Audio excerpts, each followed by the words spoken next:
সর্ববেদান্ত সার অমল পুরাণের আজ কিছুটা মহিমা আমাদের আচার্যগণ যেভাবে ব্যক্ত করেছেন সেটি আমাদের একটু পরিচয় নেওয়া, জ্ঞাত হওয়া, আস্বাদন করা উচিত। ভাগবত প্রসঙ্গে স্বয়ং আজন্ম ব্রহ্মচারী মায়ামুক্ত তুরীয় তত্ত্ব পরমহংস কুলতিলক শ্রী শ্রীল সুখদেব ভগবান তিনি ভাগবত প্রসঙ্গে প্রথমেই বলেছেন, নিগম কল্পতরুর গলিতম ফলম শোকমুখদা দ্রবমৃত সংযুতম পিবত ভাগবত রসমালয়াম মুহুরহ রসিকা ভবি ভাবুকা। এই পরমহংস কুলতিলক তিনি ব্যক্ত করছেন ভাগবত মহামহিমা। বলছেন, নিগম কল্পতরুর গলিতম ফলম।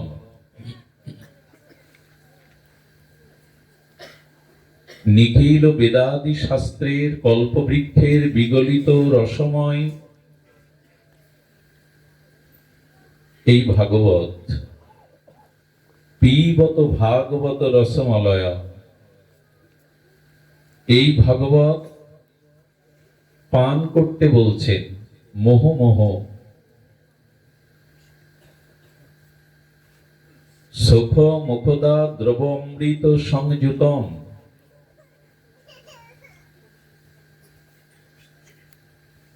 এই ভাগবত পরমহংস কুলতিলক ছিল সুখদেব গোস্বামী আস্বাদিত অমৃত দ্রব সংযুতম। তো ছিল সুখদেব গোস্বামীর মুখারবিন্দ হতে সেই নিগম কল্পতরুর বিগলিত রস, এটি আমাদের জন্য মোহরহ রসিক মোহ মোহ পান করতে বলছেন।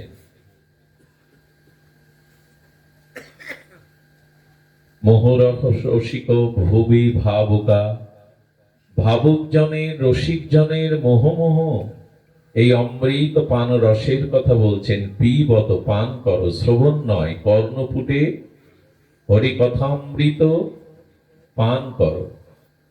এবং 18টি পুরাণ, তার মধ্যে শ্রীমদ্ ভাগবত হল সাত্বিক পুরাণের পুরাণ সম্রাট, পুরাণ শিরোমণি, পুরাণ তিলক। 18টা পুরাণ। কিন্তু এখানে যারা আমরা আছি, আমরা যদি বলতে বলি 2-4টি পুরাণের কথা আমরা অনেকেই বলতে পারবো না। আচ্ছা, এত পুরাণ আছে, সেই পুরাণের নামও আমরা যারা এখানে এসেছি ভক্ত হয়ে সকলের জানার কথা না, কিন্তু ভাগবত পুরাণের কথা সবাই জানেন কিনা? 18 পুরাণের মধ্যে এখানে 5-6টি পুরাণের কথা আমরা অনেকেই বলতে কি নাম জানি না। অথচ এখানে যারা এসছেন, শিশু থেকে কিশোর থেকে বৃদ্ধ, সকলে ভাগবত পুরাণের নাম জানেন। তার কারণ সারা বিশ্বব্যাপী অলিতে গলিতে শহর নগরে বন্দরে কি পাঠ হয়? ভাগবতী প্রবচন হয়। কারণ সাত্বিক পুরাণগণের মধ্যে অগ্রগণ্য পুরাণ সম্রাট সর্ববেদান্ত সারাৎসার এই ভাগবত। অন্য পুরাণগুলো মহাত্মারা, পণ্ডিতরা, ব্যাখ্যাতা যারা, তারা দেখেন বটে, তারা তার থেকে দৃষ্টান্ত নেন বটে, কিন্তু অন্য পুরাণ তো এভাবে পাঠ হয় না। এই জন্য নিগম কল্পতরুর বিগলিত ফল এই রসময় শ্রীমদ্ ভাগবত, যা পরমহংসগণের সংহিতা। ভাগবত হলো বৈষ্ণবদের, ভক্তদের রসাস্বাদনকারী, ভাবুকদের, রসজ্ঞদের কণ্ঠহার। ভাগবত হলেন ভাবুক রসিক জনের, বৈষ্ণব জনের কণ্ঠহার। আচ্ছা, কণ্ঠহার কাকে বলে? গলায় মুক্তার বা স্বর্ণের যে মালা বা চেন এটি পরানো, না বললো না, এটি কণ্ঠের হার নয়, কণ্ঠহার সোনার নয়, হীরার নয়। কিছু অপরাধ নেবেন না।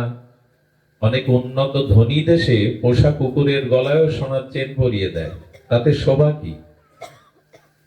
বিদেশে অনেক ধনী ব্যক্তিরা তাদের পোষা কুকুরের গলায় সোনার চেন দিয়ে দেয়। তো কণ্ঠহার মানে কি সোনার চেন?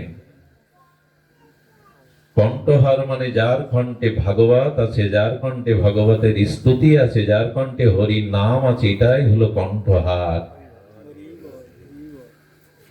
মৃত্যুর পর সোনার হীরার হার খুলে নেবে, কিন্তু যে কণ্ঠে ভাগবতের দিব্য স্তুতি ধ্বনিত হয়, যে কণ্ঠে ভগবানের মাধুর্যময় হরি নামাদি কীর্তিত হয়, সেটি হলো প্রকৃত বৈষ্ণবের ভক্তের কণ্ঠহার, যে হার কেউ খুলে নিতে পারবে না। তো ভাগবত হলো গৌড়ীয় বৈষ্ণবের শুদ্ধ রসিকজনের, ভাগবজনের কণ্ঠহার। এটি নিত্য নিরন্তর তাদের কণ্ঠে শোভিত হয়। ভাগবত অমল পুরাণ মুকুটমণি। তো এই ভাগবত এটি বিশ্বকে প্লাবিত করে সেই প্রেমকে, ভক্তিকে ঘোষণা করেছেন। দেখুন, জিজ্ঞাসা করা হলো কেন ভাগবতের এত মহিমা, তো সেখানে বলা হচ্ছে ভাগবত হলো নির্মৎসর গণের এটি আস্বাদ্য। ধর্ম পর্জিত কৈতবত্র পরং নির্মৎ শরণং শতম। খুব ধ্যান দিন, একটু ভাগবতের মহিমা প্রথম দিন তো জানতেই হবে। বস্তু তত্ত্ব তো মহিমা না জানলে সে বস্তুর প্রতি অনুরাগ সৃষ্টি হয় না। একজন কৃষক তার জমি চাষ করতে গিয়ে যদি কোহিনূর হীরা পান, হীরা সম্পর্কে অজ্ঞ এই গ্রামীণ কৃষক যদি ওটাকে আর তিনি কাচের টুকরো ভেবে তার বাচ্চাকে খেলতে দেন, চকমক করছে, এটি খেলতে কখন দেবেন, অবহেলা কখন করবেন? যখন তার হীরা বোধ নাই। এ তো কোনো জৌহরি যদি 2-4 দিন পরে এসে বলে তুমি তো ধনী হয়ে গেছো, সম্রাট হয়ে গেছো, জগতের অন্যতম শ্রেষ্ঠ সম্পদ তোমার গৃহে, এটা কাচের টুকরো নয়, এটা হীরা, তাহলে কি গত দিনের মতো ওকে অশ্রদ্ধা করবে, যেখানে সেখানে ফেলে রাখবে? বস্তুর মহিমা বা তত্ত্ব জানলে সেই বস্তুর প্রতি শ্রদ্ধা, অনুরাগ এগুলি বেড়ে যায়। তো ভাগবতের প্রথম দিবসীয় ভাগবতের মহিমায় আমাদের জ্ঞাত হওয়া, আলোচনা করা, কীর্তন করা প্রয়োজন। যদিও বহুবার আস্বাদন করেছেন, তবে এটা তৃষ্ণা নিত্য নিরন্তর বৃদ্ধি পায় ভগবতের মহিমা শ্রবণে, পুনঃ পুনঃ শ্রবণে। এই জন্য মোহরহ রসিক ভাবু ভুবি ভাবুকা, মোহ মোহ পান করো, প্রতিক্ষণে পান করো। সুধীজন, ধর্ম পর্জিত কৈতব অত্র পরাং নির্মৎ শরণম শতম। ভাগবত কি তত্ত্ব? যে ধর্মের মধ্যে পর্জিত কৈতব, অর্থাৎ ব্যাসদেব ইতিপূর্বে, ছিল কৃষ্ণদ্বৈপায়ন বেদব্যাস ইতিপূর্বে যত বেদ বিভাজন করে উপনিষদ পুরাণ আদি তিনি রচনা করেছেন, সেই পুরাণগুলোর মধ্যে উনি বলছেন কৈতব অর্থাৎ কপটতা ছিল। ধ্যান দিয়ে শুনুন, বলেন সেই পুরাণের মধ্যে কপটতা ছিল। ধর্ম পর্জিত কৈতব অত্র পরম। কিন্তু ভাগবত হলেন সেই শাস্ত্র, যে শাস্ত্রের মধ্যে কোনো কপটতা, অর্থাৎ ধর্মের মধ্যে যে কপটতা ছিল, গ্রন্থের মধ্যে যে কপটতা ছিল, সেই কপটতাকে পরিত্যাগ করে বিশুদ্ধ নিষ্কপট শাস্ত্রই হলো ভাগবত। ধর্ম পর্জিত কৈতবত্র পরম। পর্জিত কৈতব মানে কপটতা ছিল ধর্মের মধ্যে, অন্য গ্রন্থের মধ্যে। কি কপটতা? বলেন অন্যান্য শাস্ত্রের মধ্যে জ্ঞান কাণ্ড, কর্মকাণ্ডের দ্বারা ব্যাসদেব লিখেছেন, জানিয়েছেন জগৎকে যে ধর্ম করলে আর উপাসনা করলে, এই পুরাণ আদি চর্চা করলে, বেদাদি কর্মকাণ্ড ক্রিয়াকাণ্ড চর্চা করলে তুমি কিভাবে ধর্ম অর্থ কাম মোক্ষ, এগুলি হলো কপটতা। ধর্ম অর্থ কাম মোক্ষ এগুলি কপটতা, এগুলো জীবের নিজ সুখের বাসনা। এতে প্রিয় পরম ইষ্ট সুখের কোনো সম্বন্ধ নাই। ধর্মকে ঈশ্বর করেন না আমরা পালন করি? আর আমরা পালন করি কেন? বেঁচে থাকার জন্য অর্থ কামনা বাসনা পূরণের সামর্থ্য চাই, তাই ধর্মকে পরিপূরণ করার জন্য অর্থ। আর অর্থ কেন প্রয়োজন? ধর্মের সাথে সাথে কামনা পূরণের জন্য। আর যখন জগতের এই কামনা যুগ যুগান্তর কল্প কল্পান্তর পুনঃ পুনঃ জন্ম মৃত্যু চক্রে ভোগ করতে গিয়ে ক্লান্ত হই, তখন বুঝি জগতে রাজা হয়েও ভোগ করেও সুখ নেই। সুখ মনে হয় এই জন্ম মৃত্যু এড়াতে পারলে মুক্তি পেলে, তো সেই মুক্তিটাও নিজ সুখের বাসনা। এই জন্য বলে অন্যান্য গ্রন্থগুলোতে এই কপটতা মিশানো ছিল। ধর্ম করলে, কর্ম করলে, জ্ঞান অর্জন করলে ধর্ম অর্থ কাম মোক্ষ পাবে, এগুলি একটিও ভগবানের সুখের জন্য নয়, সব নিজ সুখের জন্য। এই জন্য কপটতা বলছেন। মুক্তি কার প্রয়োজন? ভগবানের। যিনি বন্ধনই যার নাই, তার আবার মুক্তির প্রসঙ্গ? বন্ধনে তো আমরা, এই জন্য আমাদের মুক্তি প্রয়োজন, ভগবানের না। তিনি তো মুক্তি দাতা। আর অর্থ কার প্রয়োজন? লক্ষ্মী দেবী যার চরণ সেবা করছে তার অর্থের প্রয়োজন? অর্থ প্রয়োজন আমাদের। কামনা পূরণ, ভগবান আত্মকাম, তার কোনো কামনা পূরণের জন্য কারো কাছে হাত পাততে হয় না। দেখবেন একটা ঘরে ঢুকে দেখছেন কোনো কিছুই দেখা যাচ্ছে না, সব অন্ধকার। এই বারান্দায় কথা হচ্ছে, কারা এরা? তুলে দিন এদের।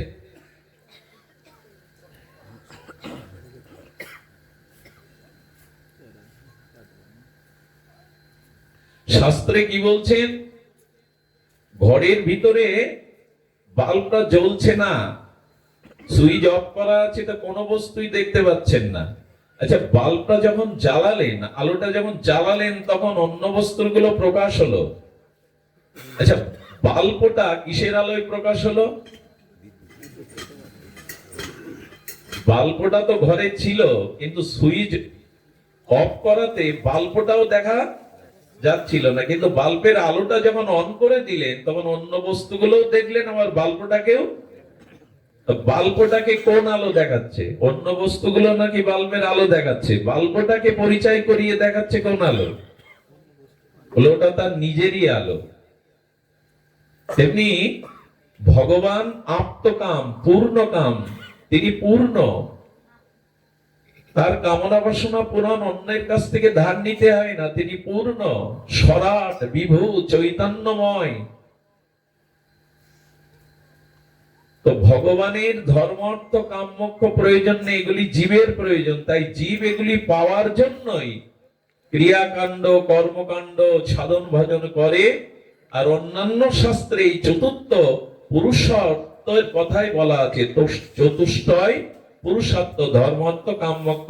বলেন ব্যাসদেব আবার চিন্তা করলেন, এই চারটি দিয়েও আমিও সুখী হতে পারিনি, জীবকেও পরমানন্দ দিতে। নিখিল বেদাদি শাস্ত্র উপনিষদ দিয়ে ব্যাসদেব বললেন, আমিও আনন্দ পাইনি, আর জীবকেও প্রকৃত আনন্দ দিতে পারিনি। তাই তিনি দেবশ্রীপাদ নারদের কৃপায় সমাধি যোগে ভাগবত রচনা করলেন। সমাধিস্থ হয়ে লীলা দর্শন করে ভগবানের জ্ঞানমূর্তি ব্যাসদেব বললেন, এবার ভাগবত থেকে আমি কৈতব তুলে নিয়েছি। কি তুলে নিয়েছি? কৈতব, কপটতা শূন্য শাস্ত্রই হলো ভাগবত। ওখানে ধর্ম অর্থ কাম মোক্ষ আমি রাখিনি, আমি রেখেছি উনি অহৈতুকী নিষ্কাম বিশুদ্ধ ভগবত প্রেম। এটি পঞ্চম পুরুষার্থ। ধর্ম অর্থ কাম মোক্ষ, এই চারটি হলো চতুর্থ পুরুষটাই, কিন্তু পঞ্চম পুরুষার্থই প্রেম। যে প্রেমের কথায় ভাগবত বলেছেন, নির্মাত শরণং শতম। এই শাস্ত্র কাদের জন্য? এই শাস্ত্রকে যারা অধিগত করবে, আস্বাদন করবে, এই রস যারা পান করবে, ভাগবত যারা মনন করবে, তারা নির্মৎসর হবে। এই কপটতা গুলো তাদের মধ্যে ধর্মার্থ কামমোক্ষ নিজ সসুখ স্বার্থ সিদ্ধি বাসনা থাকবে না। তারা ভগবানকে সেবা আনন্দ ব্যতীত, প্রেম শুদ্ধা ভক্তি কেবলা ভক্তি ব্যতীত অন্য কিছু চাইবে না। এইখানে বলছেন নির্মৎসর কাকে বলে? অন্যের সুখ দেখে, অন্যের সুখে যারা কষ্ট পায়, যন্ত্রণা পায়, হৃদয়ে জ্বালা হয়, তাকে বলে মাৎসর্য। ভাগবত এই মাৎসর্যবিহীনী তত্ত্ব রসামৃত পান করান যারা, যারা পান করেন, ভাবুক জন, রসিক জন, মননশীল জন, তাদের ভিতরে মাৎসর্য থাকবে না। এই মাৎসর্যটা কেমন জানেন? অপরের সুখ যারা দেখতে পারে না। এই হিন্দিতে মাৎসর্য শব্দটা থেকে মৎসর এসেছে, মানে মশা। এই মশার সাথে মাৎসর্য শব্দটার একটা মিল আছে। আপনি সারাদিন কাজ করবেন, তখন মশা আপনার ব্যাঘাত করবে না। কাজ করছেন, অফিসে আছেন, কর্ম করছেন, কিন্তু সারাদিন ক্লান্ত হয়ে শ্রান্ত হয়ে যখন ঘুমাতে যাবেন, কখনো উদয় এসে কানের কাছে ভনভন করে আপনার সুখটাকে, আপনার শান্তিটাকে, আপনার ঘুমটাকে নষ্ট করে দেবে। তো তারাই মাৎসর্য দোষে দোষী, যারা অন্যের সুখে বিঘ্ন ঘটায়, জ্বালা সৃষ্টি করে, অন্যের সুখ দেখতে পারে না। মশার কাজ দেখবেন তাই, সারাদিন খোঁজ নেই, ক্লান্ত হয়ে একটু বিশ্রাম নিতে গেছেন, একটু শয়নে সুখ পাবেন, ওইখানে কানের কাছে এসে আপনার নিদ্রাকে বিঘ্ন করবে, আপনাকে সুখ পেতে দেবে না। তো মাৎসর্য যোদ্ধাসের আছে, অন্যের সুখ দেখে যাদের হৃদয়ে যন্ত্রণা হয়, জ্বালা হয়, এরা ভাগবতের অধিকারী নয়। এই নির্মৎ শরণাং সতম, যাদের ভিতরে ধর্মার্থ কামমোক্ষ ঐতব নাই, আর যারা নির্মৎসর, অর্থাৎ অন্যের কল্যাণ, অন্যের উন্নতিতেই যাদের হৃদয়ে আনন্দ হয়, অন্যের মঙ্গল, অন্যের কল্যাণ, অন্যের শ্রী যশ দেখে যাদের হৃদয়ে আনন্দ হয়, কেমন জানেন? আকাশে পূর্ণিমার চাঁদ উঠেছে, তা দেখে সমুদ্রের আনন্দ হবে কেন? পূর্ণিমার দিন সমুদ্রের জল উচ্ছ্বসিত হয়, হয় কিনা? বৃদ্ধি পায়। কেন পায়? কোথায় চন্দ্র আর কোথায় সমুদ্র। সমুদ্র বলছেন, আজ তুমি দ্বিতীয়া তৃতীয়ার একাদশীর চন্দ্র নাও, আজ তুমি পূর্ণ পূর্ণিমার চন্দ্র। তোমার শোভা দেখে, তোমার এই আলোকিত পূর্ণ ভাব দেখে আমার হৃদয়ে আনন্দ ধরছে না, তাই সমুদ্র আজ উচ্ছ্বসিত হয়ে যাচ্ছে। কোথায় আকাশের চন্দ্র আর কোথায় আমাদের এই জগতের সমুদ্র। সমুদ্র যেমন পূর্ণ চাঁদকে দেখে অন্যদিন আনন্দিত হয় না, পূর্ণ চাঁদ উদয় হলে তার হৃদয়ে আনন্দের উচ্ছ্বাস বয়ে যায়, তেমনি অন্যের কল্যাণ, অন্যের শ্রী দেখে যারা সমুদ্রের ভিতরে উদ্দোলিত হয়ে আনন্দ প্রকাশ করে, এরাই নির্মৎসর সাধু, এরাই ভাগবত রসের অধিকারী। ভাগবত নিখিল শাস্ত্রের সম্রাট, চক্রবর্তী সম্রাট। ভাগবত সাধারণ নয়। তাই অনুরোধ করি, আজ প্রথম দিবসে যারা ভাগবতে আসেন, তারা নিজের কোনো কামনা বাসনা স্বার্থ পূরণের জন্য কেউ যেন না আসেন এখানে। ছেলের বিবাহ, ছেলের চাকরি, নিজের রোগ অসুখ সারা, এই সব ভাবনা নিয়ে ভাগবতে আসতে নেই। ভাগবতে আসতে হয় যাতে তোমাকে সেবা করতে পারি, তোমার মতো, তোমার চরণে যেন অহিতুকি প্রেমের গঙ্গা ধারা বয়ে যায়, এই ভাবনাটাই নিয়ে এখানে আসতে হয়। অথচ ভাগবত শ্রবণ কীর্তন যেখানে হয়, সেখানে কল্যাণ কেমন হয় জানেন? সেখানে প্রেতাত্মাও উদ্ধার হয়ে যায়। অনেকেই পিতামাতার কল্যাণে ভাগবত দেন, দেন না? অনেক জায়গায় হয়। তো বলেন পিতামাতার কল্যাণে ভাগবত না, পিতামাতা উদ্ধার হয়ে পুণ্যকর্মের দ্বারা স্বর্গে গেলে, দিব্যলোকে গেলে, সেখান থেকে যে উত্তর পুরুষ পুত্রগণের আশীর্বাদ করেন, ওই আশীর্বাদ পেয়েই তার ভাগবত দেওয়ার ইচ্ছা জাগে। বোঝা গেল কথাটি? ভাগবত দেবে তাই প্রীতিপুরুষ উদ্ধার হবে এমন নাই। কোন পূর্ণ কর্মে প্রীতিপুরুষ উদ্ধার হলে তাদের আশীর্বাদেই উত্তর পুরুষগণের হৃদয়ে ভাগবত দেওয়ার প্রেরণা জাগে। আগে উদ্ধার হয়, সেই আশীর্বাদে প্রেরণা জাগে। ধুন্ধকারী তো উদ্ধার হয়ে গেল, পতিতাকে বিয়ে করেছে, বেশ্যালয়ে গমন করেছে, মদ পান করেছে, পিতামাতাকে টাকার জন্য, সম্পত্তির জন্য হত্যা করেছে, যার জীবাত্মা আর এই ভূত জগতে পিশাচী হয়ে ঘুরছে, প্রেতাত্মা হয়ে ঘুরছে। মাত্র 7 দিন পাটে বৈকুণ্ঠ থেকে রথ এলো এই যে ধুন্ধকারীকে নিয়ে যেতে। ভগবানের পুষ্পরথে সে বৈকুণ্ঠেই গেল। এই হলো ভাগবতের মহিমা। যেখানে গোকর্ণের ভাগবত আস্বাদন হয়েছিল সপ্তদিবসে, যেখানে একটা বাঁশ পুঁতে রাখা হয়েছিল, 7টা গিরো, বাঁশের এক একটা গিরো থাকে, তো এক একদিন পাঠ হয় আর এক একটা গিরো ফেটে যায় শব্দ করে। ওখানে টিকাকার বলছেন ওই বাঁশ মানে বাসনা। আমাদের হৃদয়ে বাধা কোথায়? প্রেম পাওয়ার, ভগবানের চরণে ফিরে যাওয়ার বাধা হলো বাসনা, ওইটা বাঁশ। আর ওই বাসনার মোহ গিরো আছে, এই জন্য আমরা মুক্তি পাচ্ছি না, বারবার আসা যাওয়া করতে হচ্ছে। তো ভাগবত শ্রবণ করলে ওই বাসনা এবং মোহ, ওই গিটগুলো এক একদিন আস্বাদনে ফেটে গিয়ে ধুন্ধকারী পর্যন্ত দিব্য চরণ পেল, ভগবানের ধামে গেল। পিশাচী উদ্ধার হয় যে মন্ত্রে, সেই ভাগবত কি জিনিস।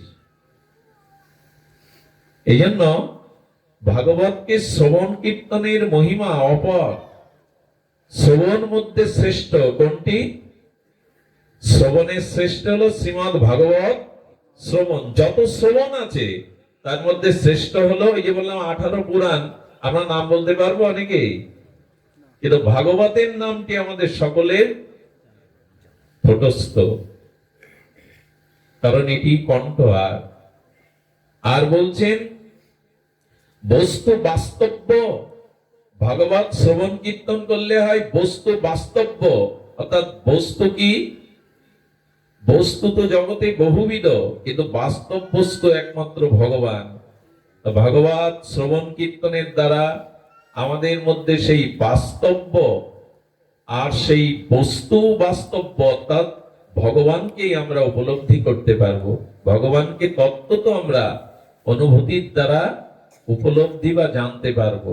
শিবদম, শিবদম মানে শিব শব্দের অর্থ হলো কল্যাণ বা মঙ্গল। ভাগবত শ্রবণ কীর্তনে জীবের অত্যান্তিক মঙ্গল হয়। শিবদম, সুখদেব ভগবান বলছেন এটা শিবদম, এটি শ্রবণ কীর্তনের সাথে সাথে জীবের পরম মঙ্গল হয়। আর তাপত্রয় অনুমিলম, অর্থাৎ আমাদের যে ত্রিতাপ আছে, এই তাপের সমূলে উৎপাটন করে দেয় যদি কেউ ভাগবত শ্রবণ করে। নিগম কল্পতরুর গলিতম ফলম শোক মুখদা দ্রব অমৃত সংযুতম পিবত ভাগবত রসমলয়াম মোহরহ রসিকা ভুবি ভাবুকা।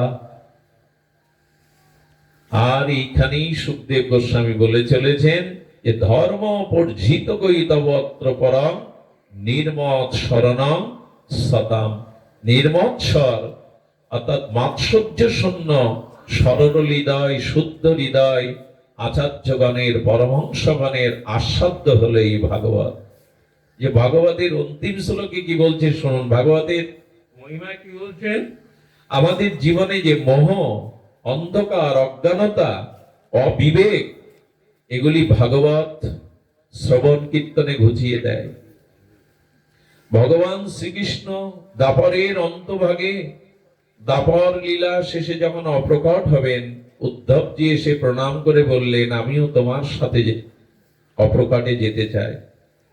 বললেন আমার সাথে তোমার যাওয়ার অভিপ্রায় আমি উপলব্ধি করছি বটে, তবে উদ্ধব আমি তোমাকে নিয়ে যাব না, কারণ আমি চলে যাব সাথে সাথে কলি প্রবেশ করবে, আর এই কলি ঘোর অতিমিরে অন্ধকারে তোমার মতো ভক্ত ভাগবত ধর্ম তুমি প্রচার করে কলির জীবকে রক্ষা করবে। তুমি এই মুহূর্তে আমার সাথে যাবে না।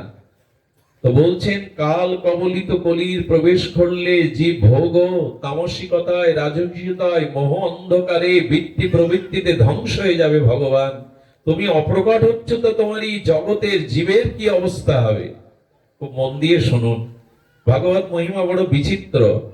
অখণ্ড অধ্যায় পরতত্ত্ব ভগবান শ্রীকৃষ্ণ বললেন এবার অপ্রকাট হয়ে আমি গোলকে, নিত্য গোলকে ফিরে যাব না। আমি অপ্রকাট হচ্ছি বটে, তবে নিত্য গোলকে ফিরে যাব না। তো কোথায় যাবে প্রভু? বলেন আমি শব্দ ব্রহ্মরূপী ভাগবতের মধ্যে প্রকাশ হব। আমি নিত্য নিত্য গোলক বৃন্দাবনে ফিরে না গিয়ে আমার জ্যোতি, আমার কৃপা শক্তি আমি স্বয়ং ভাগবতের মধ্যে প্রকাশ হব। এই জন্য কলির ভাস্কর সূর্য বলা হয় ভাগবতকে।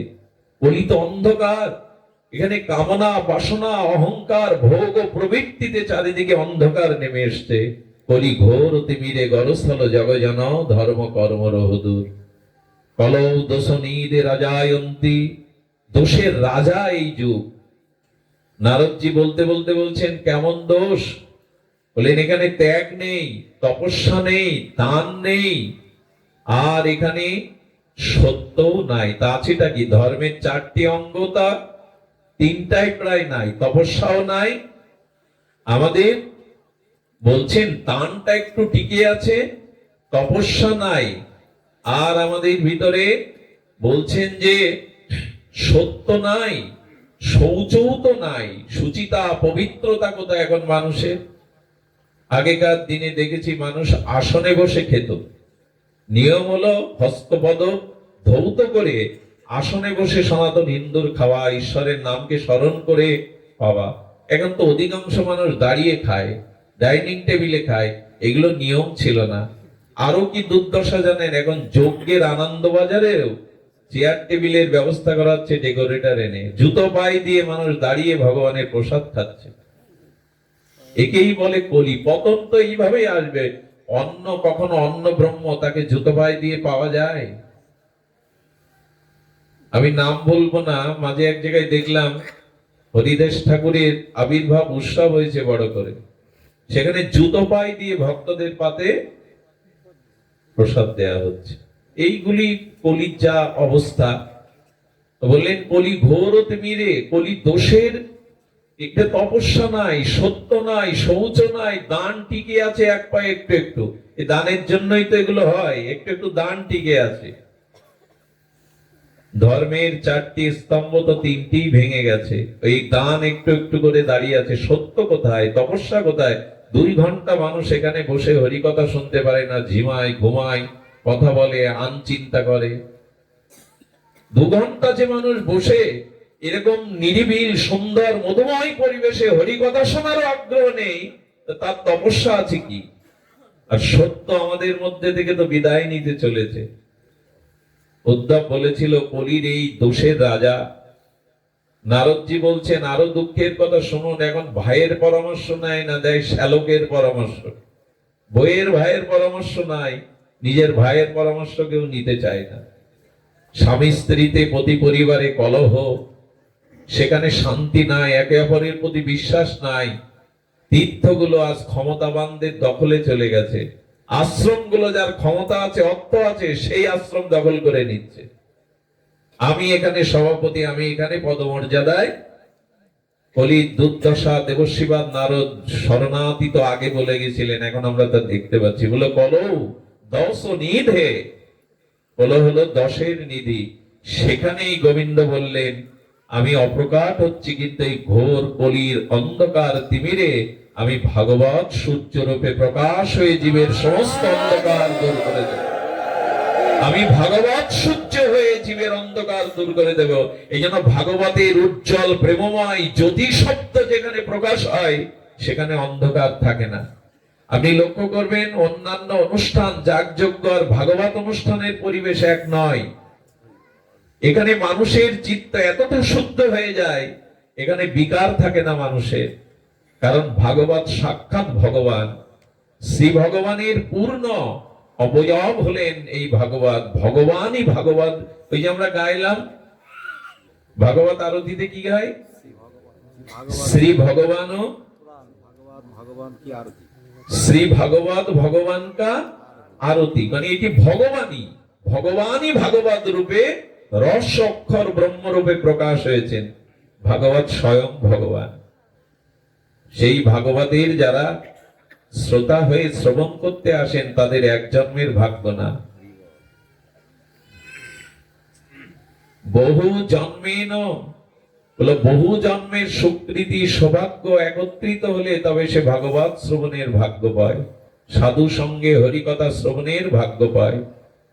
বহু জন্মেন সমার্জিতেন, বহু জন্মের সমর্জিত পূর্ণকৃত রাশি একত্রিত হলে তবে সাধু সঙ্গ হরিকথা শ্রবণের কারো হৃদয়ে প্রেরণা আসে। ভগবত কৃপা ছাড়া কেউ এই ভাগবত শুনতে সমর্থ নন। ভগবানই কৃপা করে আর জীবের হৃদয়ে প্রেরণা দিয়ে তার বহু জন্মের সুকৃতি সমর্জিতেন যদি অর্জিত থাকে, তখনই সেই জীব ভাগবত শ্রবণের ভাগ্য পায়। আর ভাগবত শুনলে কি হয়? অজ্ঞান হেতু মোহ অন্ধকার বিনাশং। জীবের হৃদয়ে অজ্ঞানত আছে। অজ্ঞান কাকে বলে? মূর্খ কাকে বলে? আমাদের গ্রামগঞ্জে যারা ভাগ্যের বিড়ম্বনায় অভাবে লেখাপড়া শিখতে পারেনি তাদেরকে আমরা মূর্খ অজ্ঞানী বলি।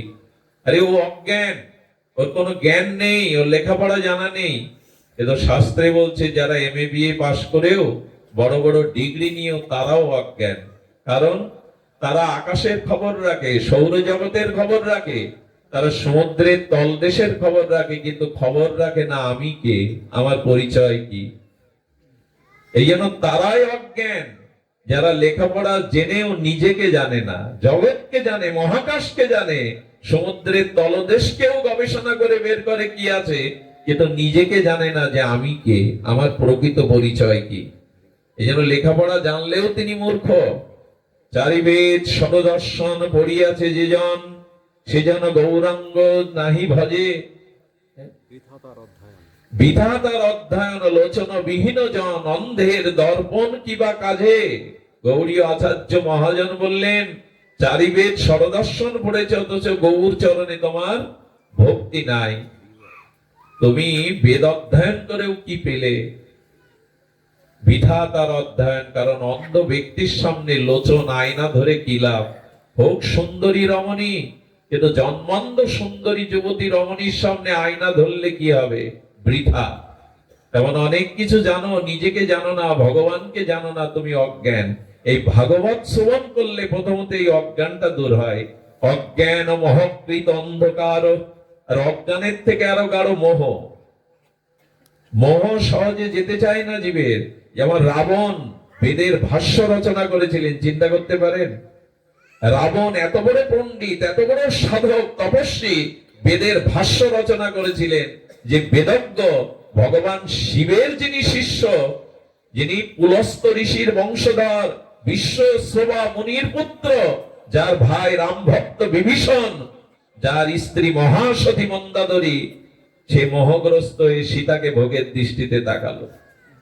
মোহ আরো ভয়ানক। এই জন্য জীবের মোহ সহজে যায় না।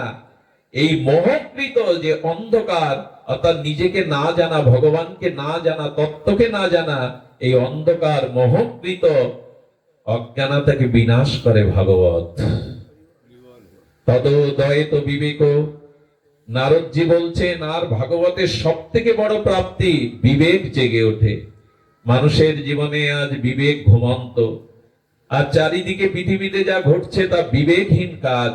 শিশু হত্যা হচ্ছে, নারী হত্যা হচ্ছে, আজ দুর্বলের প্রতি অত্যাচার করা হচ্ছে। বিবেক কোথায় আজ?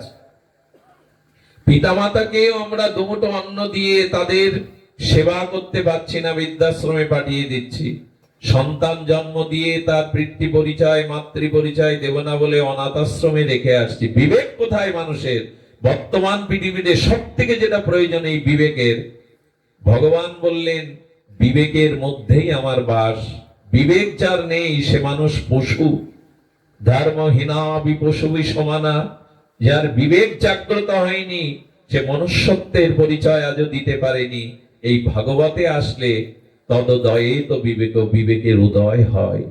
বিবেক জেগে ওঠে একমাত্র ভাগবতে, সাধু সঙ্গে। বিনো সাধু সঙ্গ বিবেক না হই, রাম কৃপা বিনা সুলভ না সই। গোস্বামী তুলসীদাস বললেন, সাধু সঙ্গে হরি কথা ছাড়া কারো বিবেক জাগবে না। আজ এই চণ্ডীপুরস্থ রাধা মাধব গোবিন্দ মন্দিরে যে ভাগবত 7টি দিন ব্যাপী এই ভাগবত মহাযজ্ঞের, এই ভাগবত অমৃত যজ্ঞের, ভক্তি যজ্ঞের আয়োজন, এখানে কেন আসতে হবে? কারণ বিবেক বিশ্ববিদ্যালয়ে পাওয়া যাবে না, বিবেক কারো কাছে পাওয়া যাবে না। এক সাধু সঙ্গ ভাগবতে ছাড়া বিবেক উদয় হয় না, বিবেক জাগ্রত হয় না। এই ভাগবতের মহিমা তো অনন্ত সিন্ধুর মতো। তবু আমরা প্রথম দিন তো, ভাগবতের মহিমা একটু আমাদের বলতে হবে, এটা বিধি, এটা নিয়ম। কোন বস্তুর তত্ত্ব না জানলে বস্তুর প্রতি আমাদের আকর্ষণ হোক, তার প্রতি আমাদের অনুরাগ হোক, এগুলি জন্মাবে না। আর এই ভাগবত দেখুন বলছেন, এটা অভূতপূর্ব। এই যে অজ্ঞানতা মোহ, এই যে অজ্ঞান মোহ অন্ধকার কবে যাবে জানেন? এইটি আসতেই থাকবে যতদিন পাপ আছে। পাপ থেকে অজ্ঞানতা, অন্ধকার, মোহ, পতন এগুলি শুরু হয়। পাপের অপর সবচেয়ে সরলত্ব হলো যার দ্বারা পতন হয়। এই পাপ ভাগবতে দূর হয়। পাপ দূর করা কি? ভাগবত শ্রবণ করবেন এরকম আশা করেছেন, আসতে পারেননি ভাগবতে, শুশ্রবি তৎক্ষণাৎ গোবিন্দ বললেন, সকালে শুনেছে যে চণ্ডীপুরে আজ শ্রীমদ্ ভাগবত কথা পরিবেশিত হবে। আপনি কার্যান্তরে আসতে পারেননি, অথচ সকালে আশা করেছিলেন আজ ভাগবত শুনতে যাবেন। যদি কেউ কার্যান্তরে না আসতে পারেন কোনো কারণে, ওই যে সকালে আশা করেছেন, ওই মুহূর্তে গোবিন্দ আপনার হৃদয়ে অবরুদ্ধতি শব্দ দিয়েছেন, বাধা পড়ে আপনার হৃদয় পরিষ্কার করতে শুরু করেছেন। তাহলে শ্রবণ করলে কি হবে? এই জন্য 18,000 শ্লোকের অন্তিম শ্লোকে সুখদেব গোস্বামী বললেন, নাম সংকীর্তনং যস্য সর্ব পাপ বিনাশনম প্রণম দুঃখ সমানং স্তাং হরিং পরম। দেখুন ভাগবতে যে কীর্তন হয়, হরি নাম কীর্তন হয়, হরি গুণগাথা কীর্তন হয়, এই হরি কথার গুণ কীর্তন যারা করবে সর্ব পাপ হতে তাদের পাপ বিনাশ হবে। নাম সংকীর্তনং যস্য সর্ব পাপ বিনাশনং।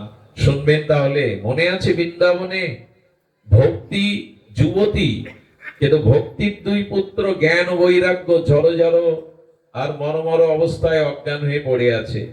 ভক্তি দেবী দেবশিবার নারদকে বলছেন, দাঁড়ান সাধুপ্রবর, আমি কাঁদছি, আমি এই কান্নারত এক মহিলাকে উপেক্ষা করে চলে যাচ্ছেন। সাধুরা তো তা পারে না। সাধু মানেই তো পরদুঃখে যাদের হৃদয় কাতর হয়। আপনি কেন এড়িয়ে যাচ্ছেন? একবার আমার কথা শুনুন। দেবশিবাদ দেখলেন এক যুবতী আর চোখের জলে ভাসছে আর পড়ে আছে মুমূর্ষু অবস্থায়, তার দুই পাশে দুইজন। বলল, মা এরা কারা? কি বললেন জানেন? আমি ভক্তি দেবী, দক্ষিণ ভারত থেকে আমার জন্ম হয়েছে। আমি রাজস্থানের পথে আসতে আসতে বৃদ্ধ হয়ে গেছিলাম, পুষ্করে গিয়ে, হরিদ্বারে গিয়ে, বৃন্দাবনে আসার পর আমার যৌবন ফিরে এসেছে, কিন্তু আমার দুটি পুত্র তারা মুমূর্ষু জড় জড় রোগগ্রস্ত হয়ে অজ্ঞান হয়ে পড়ে আছে। তো মার কি ভালো লাগে? মা যুবতী আর পুত্রদ্বয় তারা অজ্ঞান হয়ে অসুস্থ হয়ে পড়ে আছে, কি মার ভালো লাগে? এই দুই পুত্র হলো জ্ঞান এবং বৈরাগ্য। ভক্তিমা যুবতী, কারণ বৃন্দাবনের স্পর্শ পেয়েছে, বৃন্দাবনের ধুলি পেয়েছে, ওই জন্য যুবতী হয়ে গেছে। কিন্তু জ্ঞান বৈরাগ্য। সুধীবৃন্দ, আজকাল ভক্তি চর্চা হচ্ছে, মন্দির নির্মাণ হচ্ছে, বিগ্রহ সেবা হচ্ছে, নাম যজ্ঞ হচ্ছে, হয়তো ভক্তি একটু যুবতী হয়েছে, কিন্তু জ্ঞান বৈরাগ্য আমাদের মুমূর্ষু। এখন ভক্তিও কাঁদছে। ভক্তি কখনো কাঁদে? ভক্তি তো আনন্দদায়িনী শক্তি, লাদিনী শক্তি। ভক্তি কাঁদছে কেন? কারণ কারো অনুষ্ঠান আছে, কেউ যজ্ঞ করে, কেউ ভাগবতে আসে, কিন্তু জ্ঞান আর বৈরাগ্য অসুস্থ, দুর্বল। সে ভক্তির চোখেও জল ছাড়া আর কিছু নাই। ভক্তির সাথে সাথে জ্ঞান এবং বৈরাগ্য থাকতে হবে, নাহলে ভক্তিও চোখে। কারণ সন্তান যদি অসুস্থ হয়, মার ভালো লাগে? মা যুবতী থেকে লাগবে করে, সন্তান যদি অসুস্থ হয়ে মুমূর্ষু হয়ে পড়ে থাকে, দেবশিবাদ আপনি কৃপা করুন। এই দেবশিবাদ তখন ভগবানের প্রথম অবতার এই যে ঋষি চতুর্জন, আমাদের সনক, সনন্দ, সনাতন, সনত কুমার, তারা কত কল্পকাল চলে গেছে, কিন্তু 5 বছরের ছোট্ট বালকের মতো, পরনে বস্ত্র নাই, উজ্জ্বল জ্যোতিপুঞ্জ তাদের মধ্যে। এক ভাই ব্যাসাসনে বসেন আর 3 ভাই ভাগবত শোনেন। একদিন করে আর একজন ব্যাসাসনে বসেন। দেখুন আমাদের কাছে আজ এই নেই। আজ ভাইয়ে ভাইয়ে স্বামী স্ত্রী মিলে বাড়িতে সব পরিবারে যদি একদিন করেও ভাগবত পাঠ হতো, প্রতিদিন একটু গীতার চর্চা হতো, আপনারাও যদি নিত্য নিরন্তর শুদ্ধ ভাগবত মুখে ভাগবত শুনতেন, তাহলে আমাদের এই দুর্দশা হতো না। আজ গৃহে গৃহে ভাগবত গীতা এগুলো চর্চা হওয়া একান্ত দরকার। বাড়িতে টিভি, ফ্রিজ, আলমারি, সুখের সব আসবাবপত্র আছে, কিন্তু যেখানে ভাগবত চর্চা নেই, গীতা চর্চা নেই, আসবাবপত্র শান্তি দিতে পারবে না আপনাকে। ও ঘর সাজিয়েছেন কি ওখানে আগুন জ্বলবে, ভবমহা দাবাগ্নির আগুন। এই জন্য ভাগবত চর্চা গৃহে হওয়া উচিত। গীতা চর্চা গৃহে, যে গৃহে গীতার অষ্ট নয়, গীতা অনুশীলন হয়, সেখানে অভিশাপ প্রবেশ করতে, একথা গীতায় ভগবান বলেছে। তো কোথায় আজ গীতার চর্চা? বাড়িতে মাঝে মাঝে আমরা বন্ধু ডেকে আনি, পিকনিক করি, ফিস্টি করি, বিবাহ বার্ষিকী পালন করি, জন্মদিন পালন করি ঘটা করে। মাঝে মাঝে সপ্তাহে একদিন কি মাসে একদিন একটু ভাগবত পাঠক এনে দু চারজন মিলে ঘরের ভিতরে পরিবারের সবাই বসুন। এই জন্য এক ভাই বলছে আর তিন ভাই শ্রোতা হয়ে শুনছে, এইভাবে তাদের কল্পকাল ভাগবত আস্বাদন করছে। রামচন্দ্র 2 মাস সীতা অন্বেষণে পর্বতের গুহায় ছিলেন। বর্ষাকালে সীতা অন্বেষণে বিরতি রেখে আর 2 মাস লক্ষণের সাথে প্রতিদিন উনি ভাগবত প্রসঙ্গ করতেন, সাধু সঙ্গ করতেন নিজের ভাইয়ের সাথে, স্বয়ং ভগবান। আজ আমাদের ভাগবত চর্চা কই? এই জন্য নিত্য ভাগবত সেবয়া, নিত্য ভাগবতকে শ্রবণ কীর্তন করতে হবে। প্রতিদিন না আসতে পারেন, যন্ত্রের মাধ্যমেও শুনতে পারেন।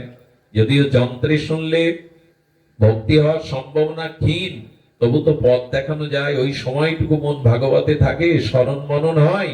এটাও প্রতিদিন নিত্য যুক্ত থাকুন হরিকথার সাথে, নিত্য ভাগবত সেবায়া। গীতাই তো ভগবান এই কথা বলেছেন, মচ্চিত্ত মদগত প্রাণা বোধয় অন্ত পরস্পরম কথায় অন্তশ্চ মান নিত্যম তুষ্যন্তি চ রমন্তি চ। নিত্য আমার কথা পরস্পরে মিলিত হয়ে শ্রবণ কীর্তন করো। এই জন্য তার কাছে সন্ধ্যার সময় যাবেন, দোকান থেকে, অফিস থেকে, বিকালে, যার মুখে হরি কথা আছে, সাংসারিক কথা নাই। বাজারে গেছেন, সন্ধ্যার পর কার কাছে যাবেন আপনারা? বাড়িতে এমন হয়, কাজ করে এসে, অফিস থেকে ব্যবসা সেরে এসে বাড়িতে কথা বলার লোক না থাকলে পাড়ায় চলে যায় কথা বলতে। এই কথা ফুল ফুটিয়ে কি হবে মুখে?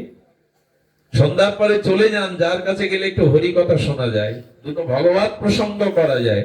উকিল উকিলের দেখলে কি করে? ওরা ব্যবসার কথা বলে, ওকালতির কথাই বলে। ব্যবসায়ী ব্যবসায়ী দেখলে কি বলে? ব্যবসায়ীর কথা হয়। তো তার কথাতেই আপনি সাধু কথা শুনতে পাবেন, যিনি ভগবত পথে আছেন। বাবা, এটা বড় ডিস্টার্ব করছে। জয় শ্রী রাধে। বললেন, যার কাছেই সন্ধ্যাবেলায় যদি যেতে হয় বাজারে কোথাও, তাকে নিয়ে বসবেন যার মুখে হরি কথা আছে। যার মুখে ভাই হরি কথা নাই, তার কাছে তুমি। আমরা পালন করি তো, কারণ ওই 2-4টে বিষয় কথা যা 1 মাস ধরে ভাগবত শুনেছেন সব শেষ করে দেবে সুধীজন। এই জন্য এই ভাগবতের মহিমা, এটি শুনলে পাপ নাশ হয়। তো নারদজি তিনি গিয়ে আর চতুষ্সংকে এই ভাগবত গঙ্গা তীরে তিনি অনুশীলন করেছিলেন। আর সেই চতুর্সন সেই ভাগবত কথা শ্রবণ করে, যখন ভাগবত শ্রবণ করলে তখন কীর্তন করতে শুরু করলেন। কীর্তন করতে কি শুরু করলেন? দেবশ্রীবাদ নারদ। এগুলো কীর্তনের মহিমা দেখুন। ভাগবত কীর্তন করতে করতে দেবশ্রীবাদ বিনা যন্ত্রে মধুর সুরলল দিয়ে যখন কীর্তন করছেন, সেই কীর্তনে আনন্দ দিতে ব্রহ্মা চলে এলেন। ব্রহ্মার সাথে সাথে ভগবান শঙ্কর পার্বতীকে নিয়ে চলে এসে ডমরু বাজিয়ে ব্রহ্মাদি আর 4 মুখেই ভগবানের কীর্তনে যোগ দিলেন। এই কীর্তন শুনতে শুনতে প্রহ্লাদ মহারাজ চলে এলেন। প্রহ্লাদ মহারাজের হাতে করতাল, করতাল দিয়ে প্রহ্লাদ কীর্তন করছেন। প্রহ্লাদের কীর্তন দেখে আর কি করলেন? দেবরাজ ইন্দ্র মৃদঙ্গ নিয়ে এলেন। দেবরাজ ইন্দ্র মৃদঙ্গ বাজায়। দেবরাজ ইন্দ্র মৃদঙ্গ বলছে, ধিক্তান ধিক্তান তাদিন ধিক্তান বলে। কি বলছে? খোল। এটা পদাবলী কীর্তনারা খুব বলে। ওই চামড়ার খোল বলছে ধিক ধিক। একটা মৃত প্রাণীর চামড়া হয়েও যে ভগবানের নাম করছে, আর মনুষ্য জন্ম বিবেক প্রধান হয়ে যারা ভগবানের নাম করে না, ধিক ধিক তাদের। তারা জগতে ধিক ধিক্তাং ধিক্তাং তাক দিন বলে আর বাজাচ্ছেন। তো নারদ খোল বাজাচ্ছেন, প্রহ্লাদ করতাল বাজাচ্ছেন। দেবশ্রীবাদ নারদের বিনা যন্ত্রে নাম হচ্ছে। এমনি করতে করতে যখন নাম করছেন, তখন সুখদেব গোস্বামী আর বসে থাকতে পারলেন না। স্বয়ং পরমহংস কুলতিলক ভগবানের লীলা রাজ্যে ভাবতে ভাবতে এই লীলা মুদ্রায় নৃত্য করছেন। একে বলে ভাব নৃত্য। ভাবের সাথে সাথে লীলার সাথে সাথে নৃত্য। যখন সুখদেব গোস্বামী নৃত্য করতে শুরু করলেন, তখন ভগবান প্রকট হয়ে গেলেন। ভগবানও সেই সংকীর্তনে পরমানন্দ ভাসতে ভাসতে যখন সকলে মিলে কীর্তন করছেন, সেই কীর্তনের মাধ্যমেই সেই জ্ঞান বৈরাগ্য উঠে দাঁড়ালো। তারা পূর্ণ যৌবন ফিরিয়ে ভক্তিকে নিয়ে সকলেই কীর্তন করতে লাগলো, নৃত্য করতে লাগলো। নাম সংকীর্তনং যস্য সর্বপাপ বিনাশনাম। কলিযুগে যারা শুদ্ধ ভক্ত সঙ্গে এই ভাগবত কীর্তনাদি করেন, স্বয়ং ভগবান সেখানে প্রকাশ হয়ে পাপ মুক্তি দিয়ে দেন, তাদের প্রেম ভক্তি দিয়ে দেন। অর্জুন এসেছিল তাতে। অর্জুন কোন ব্যাপারের? অর্জুন ভালো সুরসঙ্গীত জানতেন, রসালো সঙ্গীত জানতেন, অর্জুনও যুক্ত হয়ে গেছিলেন। কি বাদ যায় ভাগবতে, আরো শুনবেন। সুখদেব গোস্বামী বলতে বলতে বলেছেন, স্বর্গে হরিকথা নাই। স্বর্গে যদি পুণ্য কর্মে যান, ওইখানে হরিকথা পাবেন না। আরো শুনুন, সত্যলোকে ব্রহ্মালোকেও হরিকথা নাই। শুনলে অবাক হতে হয়, বৈকুণ্ঠেও হরিকথা নাই। বৈকুণ্ঠে হরিকথা নাই। আরে তার প্রমাণ আছে তো। হনুমানকে বলছেন রঘুপতি রামচন্দ্র, আমার লীলা অপ্রকটের সময় এসেছে, আমি পুরো অযোধ্যাবাসীকে পুষ্পরথে চড়ে আমি নিয়ে যাব। হনুমান, তুমি প্রস্তুতি নাও। হনুমান প্রথমেই হাত জোর করে বলছে, বৈকুণ্ঠে হরিকথা কয় ঘন্টা হয় প্রভু? তো বলছে, হরিকথা মানে হয় না, ওখানে তো আমি আছি, আমি স্বয়ং ভগবান আছি। বলেন, তাহলে প্রভু এই দাস স্বপ্নেও আপনার আজ্ঞা কোনোদিন লঙ্ঘন করেনি, আজ আমি প্রথমেই আপনার আজ্ঞা লঙ্ঘন করব। যেখানে হরিকথা সাধুগণ মিলিত হয়ে বলে না, সেটা বৈকুণ্ঠ হলেও আমি যাব না। রামচন্দ্র অবাক হয়ে বললেন, ওখানে তো আমি আছি, আমার চরণ আছে, হরিকথার দরকার কি? বললেন, আমার দুটোই দরকার। তোমার শুদ্ধ ভক্ত সঙ্গে তোমার কথা দরকার, তোমাকেও দরকার। তবে আরো বলি শোনো, তোমাকে না হলেও হবে, তোমার প্রিয় ভক্ত শোনে তোমার গুণগাথা হলেও হবে। রামচন্দ্র বলছে, তার মানে? বলেন, শোনো প্রভু, তোমাকে পেলে বৈকুণ্ঠে একা পাবো, হরিকথা পাবো না। আর এই জগতে যেখানে হরিকথা সাধুগণ বলবে, সেখানে হরিকথাও পাবো আর তোমাকেও পাবো। কারণ তুমি নিজ মুখে বলেছো, নাহং বসামি বৈকুণ্ঠে যোগিনাং হৃদয়ং নচা মদ ভক্ত যত্র গায়ন্তি তত্র তিষ্ঠামি নারদ। কি অপূর্ব! ভগবান নিজে মুখে বলছেন, বৈকুণ্ঠে আমি সবসময় থাকি না। এই তো নিজে মুখে বলছেন। যোগীরা যতক্ষণ ধ্যান করে তখন তাদের হৃদয়ে থাকি, ধ্যান বন্ধ হয়ে গেলে আর থাকি না। কিন্তু যেখানে ভক্তগণ একত্রিত হয়ে আমার হরি কথা বলে, সেখানে আমাকে পাবেই পাবে, এটা নিশ্চিত। তাই প্রভু, বৈকুণ্ঠে তুমি আছো, তোমার চরণ আছে, হরি কথা নাই। কিন্তু জগতে তোমার হরি কথা সাধুগণ যেখানে বলে, আমি জানি সেখানে তোমাকেও পাবো, তোমার কথাও পাবো। রামচন্দ্র আশীর্বাদ করলেন, যাও তুমি জগতে যাও। আচ্ছা হনুমান, কতদিন জগতে থাকতে চাও? বৈকুণ্ঠে তো যাচ্ছ না, কতদিন থাকতে চাও? হনুমান কিন্তু অমর। বলি, ব্যাসদেব, হনুমান এরা অমর। যদি কতদিন থাকতে চাও? বলে, প্রভু যতদিন পৃথিবীতে একজনও তোমার কথা বলবার মতো পাঠক থাকবে, একজনও শুদ্ধ ভাগবত থাকবে, আর যতদিন একজন শ্রোতা থাকবে তোমার কথা শোনার, ততদিন আমি এই জগৎ থেকে বৈকুণ্ঠে যাব না। হনুমানকে আশীর্বাদ করলেন, যত্র যত্র রাম গুণগাথা, হনুমান সেখানে যেও। আমি খুব দৃঢ় কণ্ঠে বলতে পারি, যেখানে যেখানে ভগবানের কথা আজ রঘুনাথ কীর্তিত। রঘুনাথ মানে শুধু রাম কথা না, কারণ রাম আর কৃষ্ণ মধ্যে পার্থক্য নাই। তো যেখানে রাম কথা হয়, গোবিন্দের গুণগাথা হয়, সেখানে আজও ভগবান কোনো না কোনো রূপে আসেন। সেখানে কোনো না কোনো রূপে হনুমান এসে সবার পিছনে হাত জোড় করে বসেন। আর হরিকথা শুনতে শুনতে হনুমানের চোখ জলে ভরে যায়। হনুমান সজল নয়নে করজোড়ে আর ভগবানের কথা শোনেন, আজও আসেন। এই জন্য ভাগবতের পরিবেশটা এত মধুময় হয়।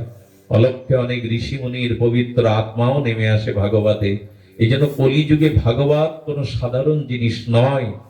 এই ভাগবতের মধ্যে এটা বৈকুণ্ঠেও নাই, সত্যলোক ব্রহ্মলোকেও নাই, এটা স্বর্গেও নাই। মাঝে মাঝে এমন আনন্দ হয় আপনাদের এই সান্নিধ্যে হরিকথা বলতে গিয়ে, মনে করি এখন যদি দেবতা এসে বলে চলো স্বর্গে, আমার অত পূর্ণ নেই যাবো, তবু অস্বীকার করবে, এই ছেড়ে আমি স্বর্গে যেতে রাজি নই।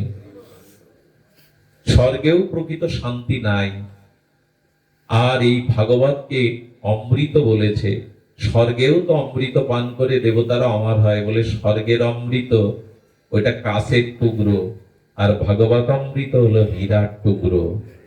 ওই অমৃত পান করে দেবতাদের মুক্তি হয়নি, দেবতাদের ভক্তি হয়নি, বরঞ্চ দেবতারা ভোগে মেতে গেছে। কিন্তু ভগবত অমৃত যে পান করে তার আর কামনা বাসনা থাকে না, সে ভগবানের প্রেমামৃত পান করে ধন্য হতে পারে। এই জন্য জগতে জগতে স্বর্গের অমৃত নয়, মুক্তির অমৃত নয়, হরি কথাই হলো প্রকৃত অমৃত। ওই অমৃত পান করলে দেবতার আসনে বসতে পারেন, কিন্তু ভয় যাবে না, মৃত্যু যাবে না, ভোগ বাসনা যাবে না। কিন্তু ভগবত অমৃত আমাদের সবাইকে ভোগ বাসনা মুক্তি দিতে পারে। আসুন আমরা এতক্ষণ ভাগবতের মহিমা কীর্তন করলাম। ভাগবতের একটি শ্লোক উচ্চারণ করেই আমি আসলে গতানুগতিক ভাবে, এটা তো আমার শব্দ নয়, 7 দিন এইভাবে আমি ক্রম ভাগবত করি না মানে ভাগবতের যে ক্রম, সেটা গুরু মহারাজ ভাগবত সপ্তাহ করতেন না, রাধাকুণ্ডে এটা করতেন না। 7 দিন হরি কথা বলা যাবে, প্রসঙ্গ করা যাবে, ভাগবত সপ্তাহ গুরু মহারাজ করতেন। এই জন্য আমি আপনাদের ক্রম শোনাবো না, আমি ভক্ত ভগবানের অপূর্ব কিছু তত্ত্ব বা লীলা আপনাদের যে কদিন আছি আমরা শোনাবো, অন্য পাঠকদের মুখে আপনারা শুনবেন। তবে এইভাবেই হরি কথা আমরা ক্রমোন্নতিতে যাব। ভাগবতের প্রথম যে শ্লোকটি এসেছে, সচ্চিদানন্দ রূপায় বিশ্বোৎপত্তাদি হেতবে তাপত্রায় বিনাশায় শ্রীকৃষ্ণং বয়াং নমঃ। এই ভাগবতী প্রথমে ভগবানের তার স্বরূপকে বর্ণনা করেছেন। কারণ ভগবানকে না জানলে আমাদের জীবনে এই জন্ম মৃত্যু জরা ব্যাধি অভিশাপ যাবে না। আজকাল কঠিন কঠিন জটিল জটিল প্রশ্ন মানুষ করে বসে। বিকেলে একজন প্রশ্ন করে বলছেন, বাবা অনেক দিনের ইচ্ছা, আমি একজন পাঠক, আপনার কাছে একটা কথা জানতে চাই। আমি ভাবলাম পাঠক যখন খুব ভালো একটা প্রশ্ন করবে, আর তত্ত্ব প্রশ্ন করলে যে ব্যক্তি উত্তর দেয় তার আনন্দ হয়, যদি প্রশ্নের মতো প্রশ্ন করা যায়। আমি এই আনন্দে বলছি, বাবা বলুন, আমি তো জানি না, তবে আমি চেষ্টা করি। তোরে বললেন মাধবেন্দ্র পরিবাদের বউ কটা এবং বিয়ে করেছেন কিনা?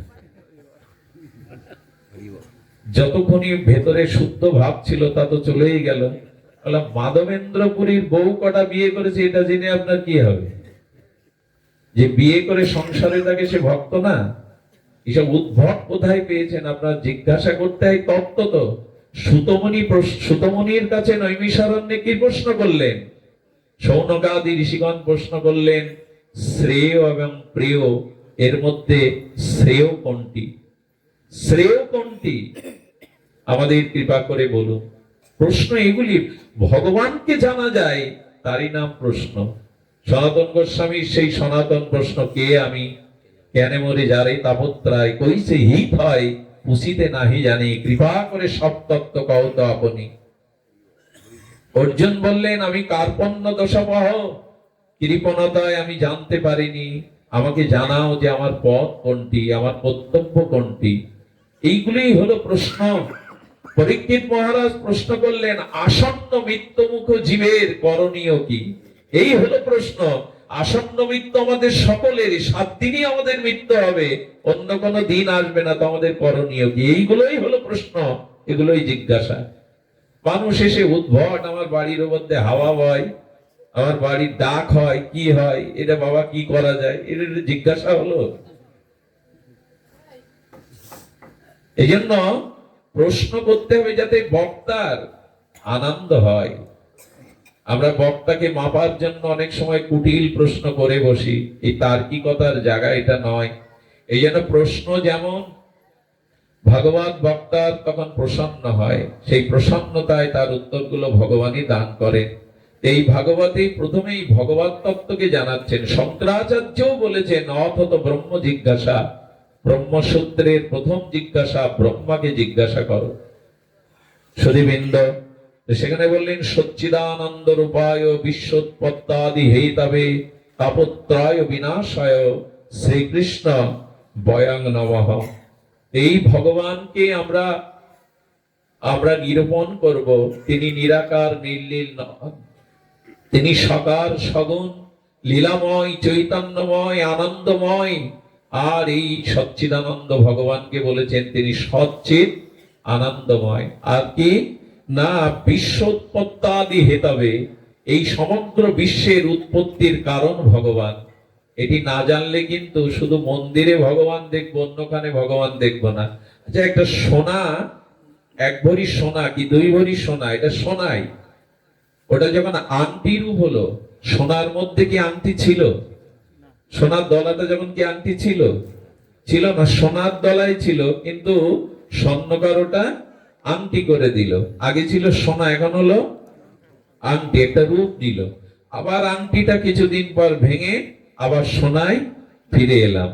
সোনাই ছিল, আংটি ছিল না, অথচ ওই সোনার মধ্যেই আংটিটা ছিল, রূপটা পরে দিল, আবার আংটি হয়েও আবার সে সোনায় ফিরে গেল। তেমন এই বিশ্বের উৎপত্তি ভগবানের দ্বারাই, সৃষ্টি স্থিতিও ভগবানের দ্বারাই, আবার সবকিছু প্রলয় হয়ে ভগবানের মধ্যে প্রবেশ করবে। এই সৃষ্টি স্থিতি সমস্ত উৎপত্তি বিনাশের কারণ একমাত্র ভগবান। বিশ্ব উৎপত্তাদি হে তবে।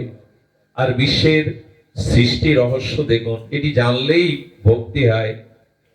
এই যে তপ্ত রৌদ্রের মধ্যে নারিকেল গাছে কতটা আবরণের মধ্যে কত শীতল উপকারী জল কে ঢোকায়? ইনজেকশন দিয়ে ঢোকানো যাবে?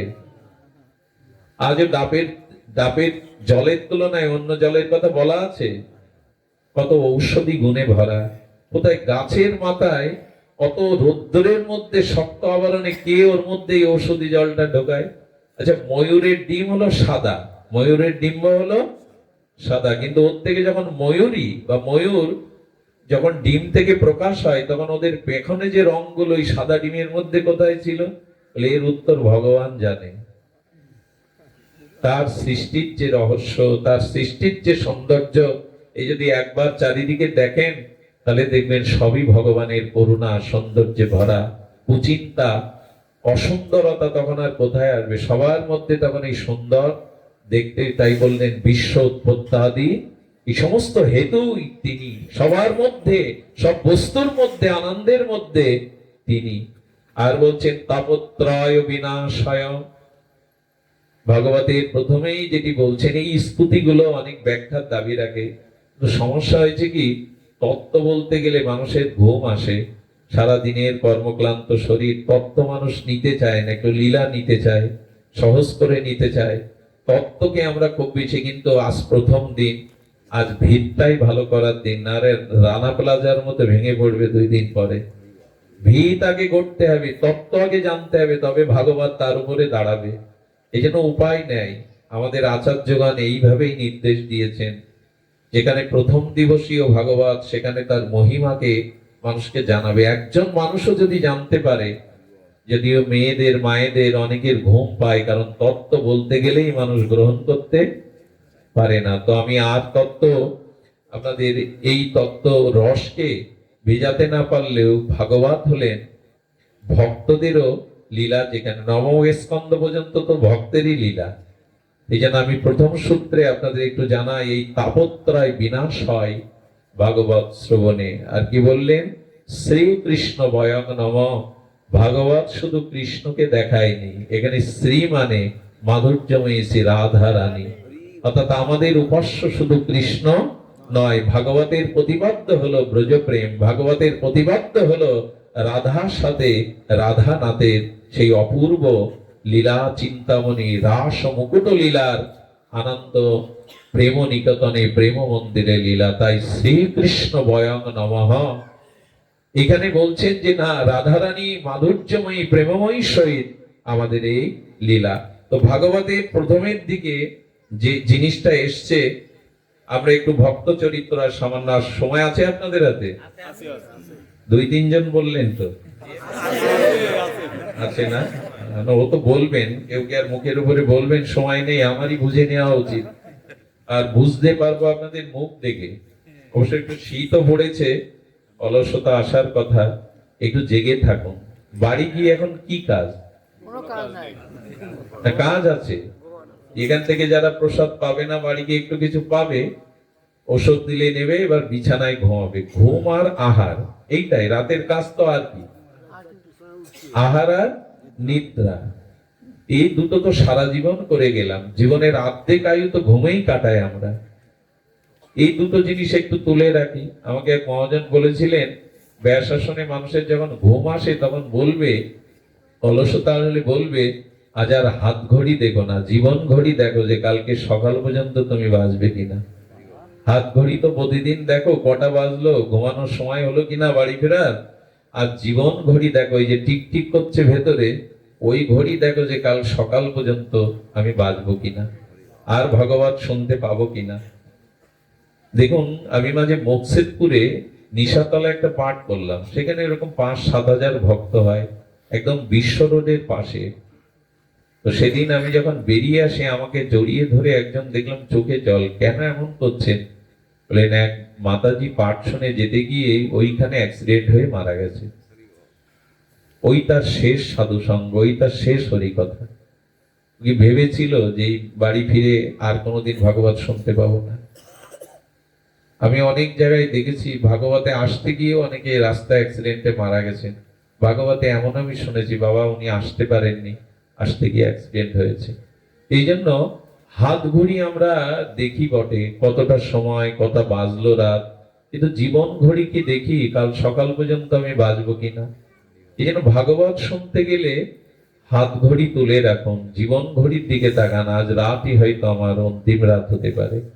এই সুযোগ হয়তো এমন কোন দুরারোগ্য ব্যাধি হলো, আমি হয়তো এই সুযোগ আর পাবো না। এই জন্য ঘুমকে একটু তাড়িয়ে দেন। এই জীবন তো অর্ধেক সময় ঘুমে কাটায়, ভোগ বিলাসে কাটায়, পেয়েছি কি? তাই ভগবত আস্বাদনে একটু আপনারা ভক্ত চরিত্র শুনুন। ভক্ত চরিত্রের মধ্যে আমি আজ কুন্তী দেবীকে একটু আনবো, কারণ ভক্তি কমলা। কুন্তী দেবী ছিলেন ভগবত ভক্তদের মধ্যে অন্যতম ভক্ত। এই কুন্তী চরিত্র, কুন্তীর বিমল চরিত্র গাথা, তার চরিত্র গাথা যদি শ্রবণ করেন, যেমন ত্যাগ, তেমন ধৈর্য, তেমন ভাগবত নিষ্ঠা। কুন্তী চরিত্রের মধ্যে ফুটে এসেছে ভগবানের একজন প্রিয় ভক্তের মহিমা। কারণ যে ভক্তের মধ্যে ধৈর্য নাই, ত্যাগ নাই, পরিস্থিতিতে ভগবানের কৃপা অনুভব করার মতো সাধন শক্তি নাই, তিনি ভক্তি জগতে কিছু পেতে পারেন না। আমাদের মনে পড়ে, আমি কিন্তু পরিচয় তুলে ধরি আপনাদের, চোখেও জল ঝরতে ঝরতে চোখেও আর দেখি না ভালো করে। এই ভক্তের পরিচয় ছিলেন কি? ইনি ত্যাগ ধৈর্যের প্রতিমূর্তি ছিলেন। ওনার বংশ পরিচয়টা আমি প্রিয়াজি টিকা থেকে পেয়েছি। আমাদের কুন্তী দেবীর বংশ পরিচয়, উনি বসুদেবের সৎ বোন হতেন। উনি ভগবানের পিতা বসুদেব তার সৎ বোন হতেন, এবং শ্রীকৃষ্ণের পিসি হতেন। এই সূত্রে ভগবান শ্রীকৃষ্ণের পিসিমা হতেন। আর মহারাজ সুরসেনের ইনি কন্যা, মহারাজ সুরসেনের ইনি কন্যা। এবং আমরা জানেন, ওনার যখন 9 বছর বয়স, তখন ওনার মধ্যে কিছু সদ্গুণ প্রকাশ হতে থাকে। একটা জিনিস বলি, এ জন্মে যদি আপনি সদ্গুরুদেবের কৃপাও পান, ভজন সাধনও শুরু করেন, তবু পুরোপুরি প্রেম ভক্তি পাবেন না। কারণ প্রাক্তন সংস্কার না হলে এক জন্মের সংস্কারে প্রেম ভক্তি পাওয়া যাবে না।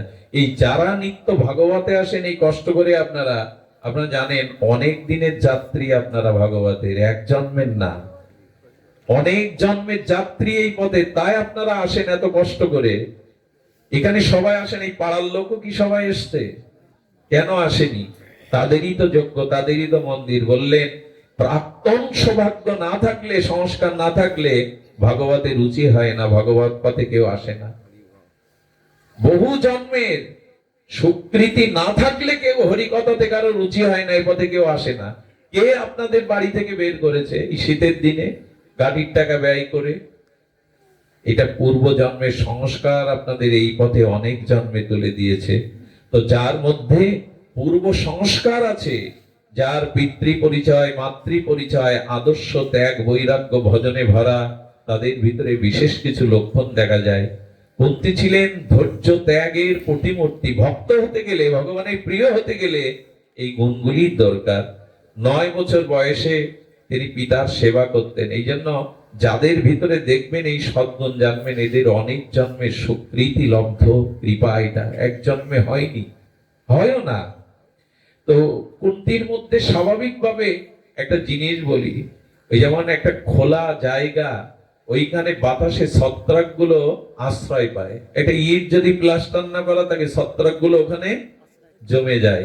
এমনি সদ্গুণ গুলো খুঁজে বেড়ায়। সদ্গুণ যা আছে না, এ খুঁজে বেড়ায় পাত্র। যার ধৈর্য আছে, ত্যাগ আছে, তিতিক্ষা আছে, সদ্গুণ ওইখানেই যেতে চায়। সদ্গুণ কিন্তু আছে জগতে, ওই সদ্গুণ আশ্রয় খোঁজে যার হৃদয় ত্যাগ বৈরাগ্যে ভরা, ওইখানে সদ্গুণ গুলো চলে যায়। পাত্র না থাকলে কি করে হবে? এই জন্য সরল হতে হয়, ত্যাগ থাকতে হয় জীবনে, বৈরাগ্য থাকতে হয়, যেটা কুন্তী দেবীর ছিলেন। আমি খুব সংক্ষিপ্তই বলবো, সময় তো ভূমিকাতেই চলে গেল। আগামী যে কদিন আছে, 3 দিন মনে এর পরে আমরা আস্বাদনে ব্রতী হব। তবে কুন্তীর চরিত্রটা, কারণ ভগবানের কথা শুনলাম, একটু ভক্ত চরিত্র না হলে ভাগবতের পরিপূর্ণতা আসে না। 9 বছর বয়স, কয় বছর? হঠাৎ করে ওই গৃহে চলে এলো কে জানেন? ঋষি দুর্বাসা। আচ্ছা, ঋষি দুর্বাসার চরিত্র বড় বিচিত্র। মানুষ ঘন্টায় ঘন্টায় রাগে, ও সেকেন্ডেই রেগে ওঠে। এপাশ ওপাশ যদি একটু হয়েছে, রাত 2টোর সময় খেতে দাও, হ্যাঁ দাদা, রাত 2টোর সময় বলে খেতে দাও, যে না দিতে পারে অভিশাপ। এটা বিচিত্র মনি এই দুর্বাসা। লোক দিনে একবার রাগে, উনি দুজনে কিছু ঘটে তো সেকেন্ডেই রেগে যান, আর রাগলেই কি দেয়? একেবারে ওই হলো অস্ত্র ওনার। দুর্বাসা কাউকে, অম্বরীশ মহারাজকে পর্যন্ত জটা ছিঁড়ে পুড়িয়ে মারতে গেল। অম্বরীশের মতো ভক্ত, একটু জল মুখে দিয়েছে, কারণটা সাথে জল পাওয়াটা আহার বলে না, ওটা ব্রতও সম্পন্ন হলো, হ্যাঁ, আর আহারও না। এই একটু শাস্ত্রের মর্যাদা ব্রাহ্মণের মুখে করেছিল। দুর্বাসা বললেন, আমি অতিথি, আমাকে না খাইয়ে আর এই জট ছিঁড়ে। একবার তো গিয়েছিল পাণ্ডবদের শেষ করতে। কৃষ্ণ সেদিন দ্রৌপদীর একটুখানি অন্ন আর শাক গালে দিয়ে তৃপ্ত হলেন বলে তো 60,000 মুনি ঋষির ক্ষুধা নাল না। ওই দিন পঞ্চপাণ্ডবকে শেষ করতে আসছিলেন। এত মানে তপস্বী এবং এত ক্রোধী, সেই দুর্বাসা এসে হাজির, এসে বলছেন, আমি চাতুর্মাস্য ব্রত করবো রাজা। রাজা তখন ভয় বললে, যদি না বলি এ তো অভিশাপে পুড়িয়ে দেবে, আর 4 মাস 1 সেকেন্ড সহ্য করার ক্ষমতা নেই, আর 4 মাস আমি রাখলে তো আমাকে পুড়িয়ে অভিশাপে শেষ করে দেবে। আমতা আমতা করছে। আসলেই তো, সে 4 ঘন্টা হয় আলাদা কথা, দুর্বাসার মতো মানুষকে চাতুর্মাস্য রেখে দেবে কি করে? যখন এরকম বাবা চিন্তা করছে, কুন্তী পেছন থেকে বলছেন, বাবা আমি ওনার সেবা করতে পারবো। এই দেখুন, সেবা ভাব না থাকলে তার ভিতরে ভাগবত আসবে না।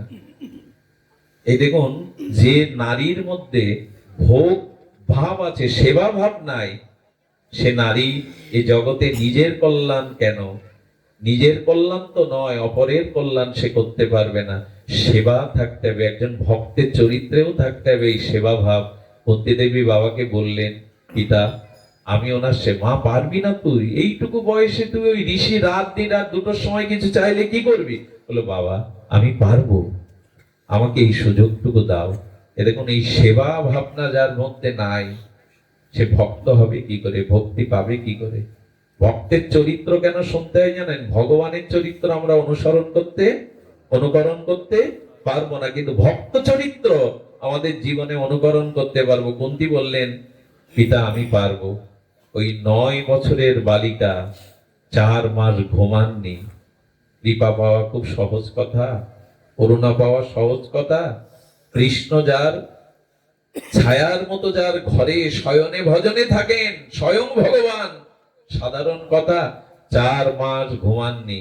ঋষি যদি রাত দুপুর বেলা কিছু চেয়ে বসে, তার রন্ধন করা, কোনোদিন রান্নাতে কোনোদিন ভুল হয়নি, কি একটু লবণ বেশি দিয়েছে, ভয়ে ভক্তিতে ভগবানের নাম স্মরণ করে করতেন। সারা রাত জেগে থাকতেন। ঋষি যদি কেউ চায়, ভোরবেলা উঠে গরম জল চায়, করে দিতেন। রাত 2টোর সময় উঠে পিপাসা লাগলে জল এগিয়ে দিতেন। দেখতেন ঋষি দরজায় হেলান দিয়ে। একবার চিন্তা করুন তো, 9 বছরের বালিকা 4 মাস দুর্বাসা মতো ঋষির সেবা করছেন, কোনো বিঘ্ন, কোনো ত্রুটি পাননি। 4 মাস চাতুর্মাস্য ব্রত শেষে দুর্বাসা বিস্ময় প্রকাশ করলেন, এদিকে আয়। সারা পৃথিবী কেন, অনন্ত ব্রহ্মাণ্ডে তোর মতো সেবা পরায়ণা, তোর মতো ত্যাগ তিতিকটা আমি পাইনি, আমি তোকে কিছু দিতে চাই। বলেন, আপনার সেবা করেছি, এর থেকে বড় আর কি আছে? এই সেবাটা এই ভাগবতের ভক্তের যে সেবা, এই সেবা অভিলাষ মাগে নরোত্তম দাস। সেবা চাচ্ছেন না, সেবার অভিলাষটাই কোনো, আমি যেন সেবা করতে পারি। কুন্তী দেবী এই সেবার দ্বারা কি করলেন? বললেন, না রে, তোকে আমি আশীর্বাদ দিতে চাই, তবে শোন, তোর কানে একটা মন্ত্র দিয়ে যায়। এই মন্ত্রে তুই যে দেবতাকেই স্মরণ করবি, সেই দেবতা তোর সামনে প্রকাট হবে। এই মন্ত্র স্মরণ করার সাথে সাথে যে দেবতার নামে স্মরণ করবি, সেই দেবতা তোর সম্মুখে উদয় হবে। কুন্তী এই বর দুর্বাসার কাছে পেয়েছিলেন। অল্প বয়সে বিবাহ হয় পাণ্ডুর সাথে, এবং আপনারা জানেন এই পাণ্ডু বেশি দিন জগতে বেঁচে ছিলেন না। পাণ্ডু কোন রমণী সম্পর্কে গেলে মৃত্যুবরণ হবে, এই অভিশাপ ছিল পাণ্ডুর, এক ঋষির অভিশাপ। এই জন্য দেখুন সতী নারীর মহিমা, পাণ্ডুর কাছ থেকে সন্তান নিতে পারছেন না, অভিশাপ আছে ঋষির। তাই পাণ্ডুর অনুমতি নিয়ে তার চরণে প্রণাম করে বললেন, দুর্বাসা আমাকে বর দিয়েছিল, আপনি অনুমতি দিলে আমি দেবতাকে প্রকট করে সেই দেবতার শক্তি রূপী আমি জগতে শ্রেষ্ঠ আদর্শবান সন্তানদের আনতে চাই। ধর্মরাজ এসেছিলেন, সাক্ষাৎ ধর্মরাজ। ইন্দ্রের কাছ থেকে পেয়েছিলেন অর্জুনকে, পবনের কাছ থেকে পেয়েছিলেন ভীমকে, এমনি করে দেবতাকে স্মরণ করে এনেছিলেন এই 5 পুত্র। কত বড় সতী হলে, কত বড় ভক্ত হলে এটা সম্ভব হতে পারে? দেবতার বরাব হয়ে এই সন্তান এসেছিলেন যারা বিশ্ববিজয়ী। সন্তান সাধনা ছাড়া হয় না।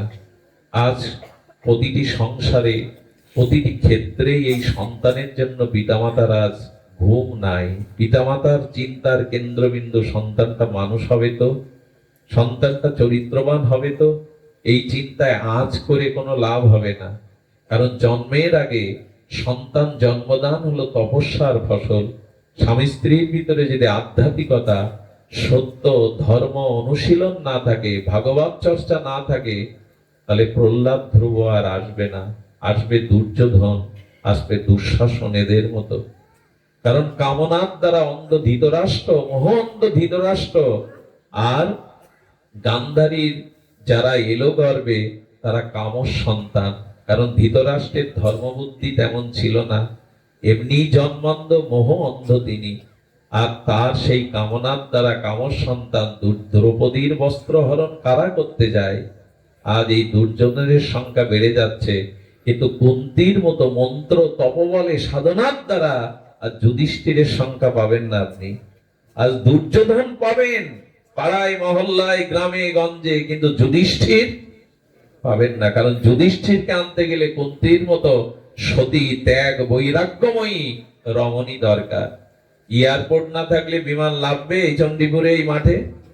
স্টেশন ছাড়া ট্রেন থামবে? ভালো স্টেশন পাচ্ছে না আত্মাগুলো, ভালো এয়ারপোর্ট পাচ্ছে না বিমানগুলো লাভবার।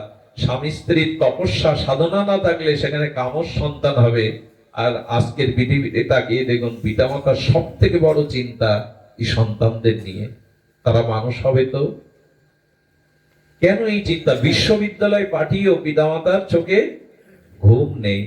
একটা ছেলে বিশ্ববিদ্যালয়ে পড়ছে, সে শ্রেষ্ঠ হওয়ার কথা, তার জ্ঞান বৈরাগ্য সবকিছুতে, কিন্তু ওইখানেই বেশি ভয়। ড্রাগ আসক্ত হয়ে গেল না তো, মেয়েটা অন্য ধর্মে চলে গেল না তো, ভুল কোন সিদ্ধান্ত নিল না তো। এর কারণ আমরা তপস্যার দ্বারা ওদের আনিনি, সাধনার দ্বারা ওদের আনিনি। এটা কুন্তী দেবী জগৎকে জানালো যে পাণ্ডুর মতো অভিশপ্ত যে মানুষ, তার অনুমতি নিয়ে সতী, সাধ্বী, ত্যাগ, বৈরাগ্যের দ্বারা কাদের জগতে আনা যায়।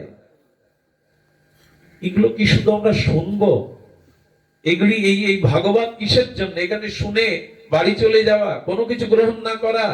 এই জন্য যাদের বিবাহ দিচ্ছেন, যারা নবদম্পতি, তাদের ভাগবত শোনান, তাদের কুন্তীর চরিত্র শোনান, যে কত বড় তপস্যা, ত্যাগ, আদর্শ থাকলে এই জাতীয় সন্তানদের জগতে আনা যায়। তিনি এলেন, কিন্তু পাণ্ডুর দেখুন, কুন্তীর জীবনে 99% দুঃখ, আর দুঃখ 1% সুখ। ভক্ত হতে গেলে অনেক কিছু প্রস্তুতি থাকতে হবে। শুনুন, কুন্তী চরিত্রটা যদি সময় পায় একদিন আপনাদের জানা, বড় বিচিত্র চরিত্র। তবু আমি সার সংক্ষেপ কিছু বলে যাই। পাণ্ডুর মৃত্যুর পর নেমে এলো দুঃখের ঘন ঘটা। আপনারা জানেন তাদেরকে বিষ খাইয়ে মারতে যাওয়া হলো, যতুগৃহে তাদের পুড়িয়ে মারতে যাওয়া হলো, অতি পদে পদে লাঞ্ছনা গঞ্জনা দিয়ে তাদের বিতাড়িত করা হলো। পাশা খেলার নাম করে ছলনা করে তাদের 12 বছর, চিন্তা করতে পারে কুন্তী 5টা ছেলেকে নিয়ে 12টা বছর তিনি জঙ্গলে কাটিয়েছেন, ভিক্ষা করে কাটিয়েছেন লোকের বাড়িতে। এই পঞ্চপাণ্ডব তারা অন্য রূপে দাসীগিরি করেছে, দাসগিরি করেছে। কুন্তী এই পঞ্চপাণ্ডবকে নিয়ে বনে কখনো তাদের দুঃখ পেতে দেননি, বলেছিলেন এটা তোদের কৃপা। ওরে কুমোর যখন হাড়ি পাতিল তৈরি করে তখন কি করে জানেন? সামান্য কিছু রোদ্দুরে দিয়ে নরম থাকলে একটা শক্ত কাঠ ওই ওই কলসির মধ্যে দিয়ে বাইরের একটা কাঠ দিয়ে পেটায়। কেন বলুন তো? যে জায়গাগুলো বেঁকে গেছে, ডিপ হয়ে গেছে, ওটা সোজা করে। এই 12 বছর জঙ্গলে জঙ্গলে বনে থাকার মধ্যে দিয়ে তোদের ভিতরে আসবে ত্যাগ, তোদের ভিতরে আসবে সাত্বিকতা, তোদের ভিতরে আসবে বৈরাগ্য। আর এই জঙ্গলে জঙ্গলে ঘুরতে ঘুরতে ঋষিদের করুণা কৃপা পেয়ে তোরা ধন্য হতে পারবি। সুধীবৃন্দ, আপনাদের কাছে অনুরোধ করব, দুঃখে ভেঙে পড়বেন না। 12 বছর বনবাসে গেছে এদের নিয়ে, খুদ রেঁধে দিচ্ছে। 56 ব্যঞ্জন যাদের রেঁধে দেয়, দ্রৌপদী ভিক্ষা করা খুদ রেঁধে দিচ্ছে পাতাতে।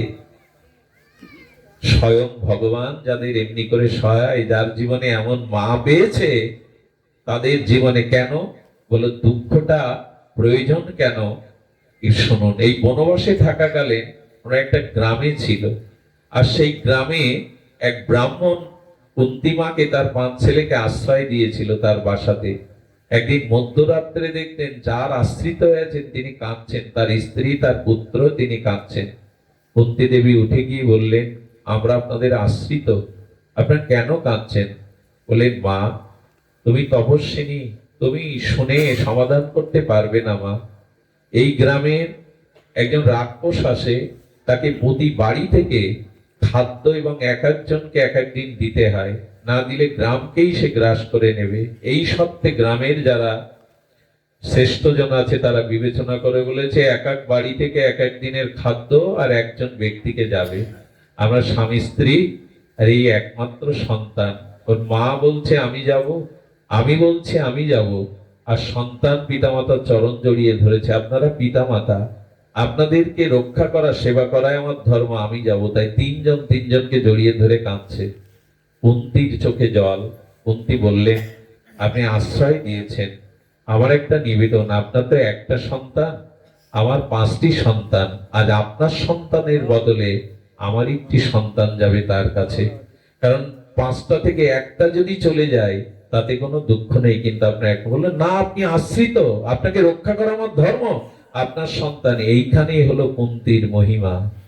ভাবতে পারে, একটা অনুরোধ করে যায় আপনাদের কাছে, সাধুতা আর কিছু না, ভক্ত সাধুতা আর কিছু না, সেটা হলো পরের দুঃখে যদি আপনার হৃদয় কাঁদে তবেই আপনি সাধু।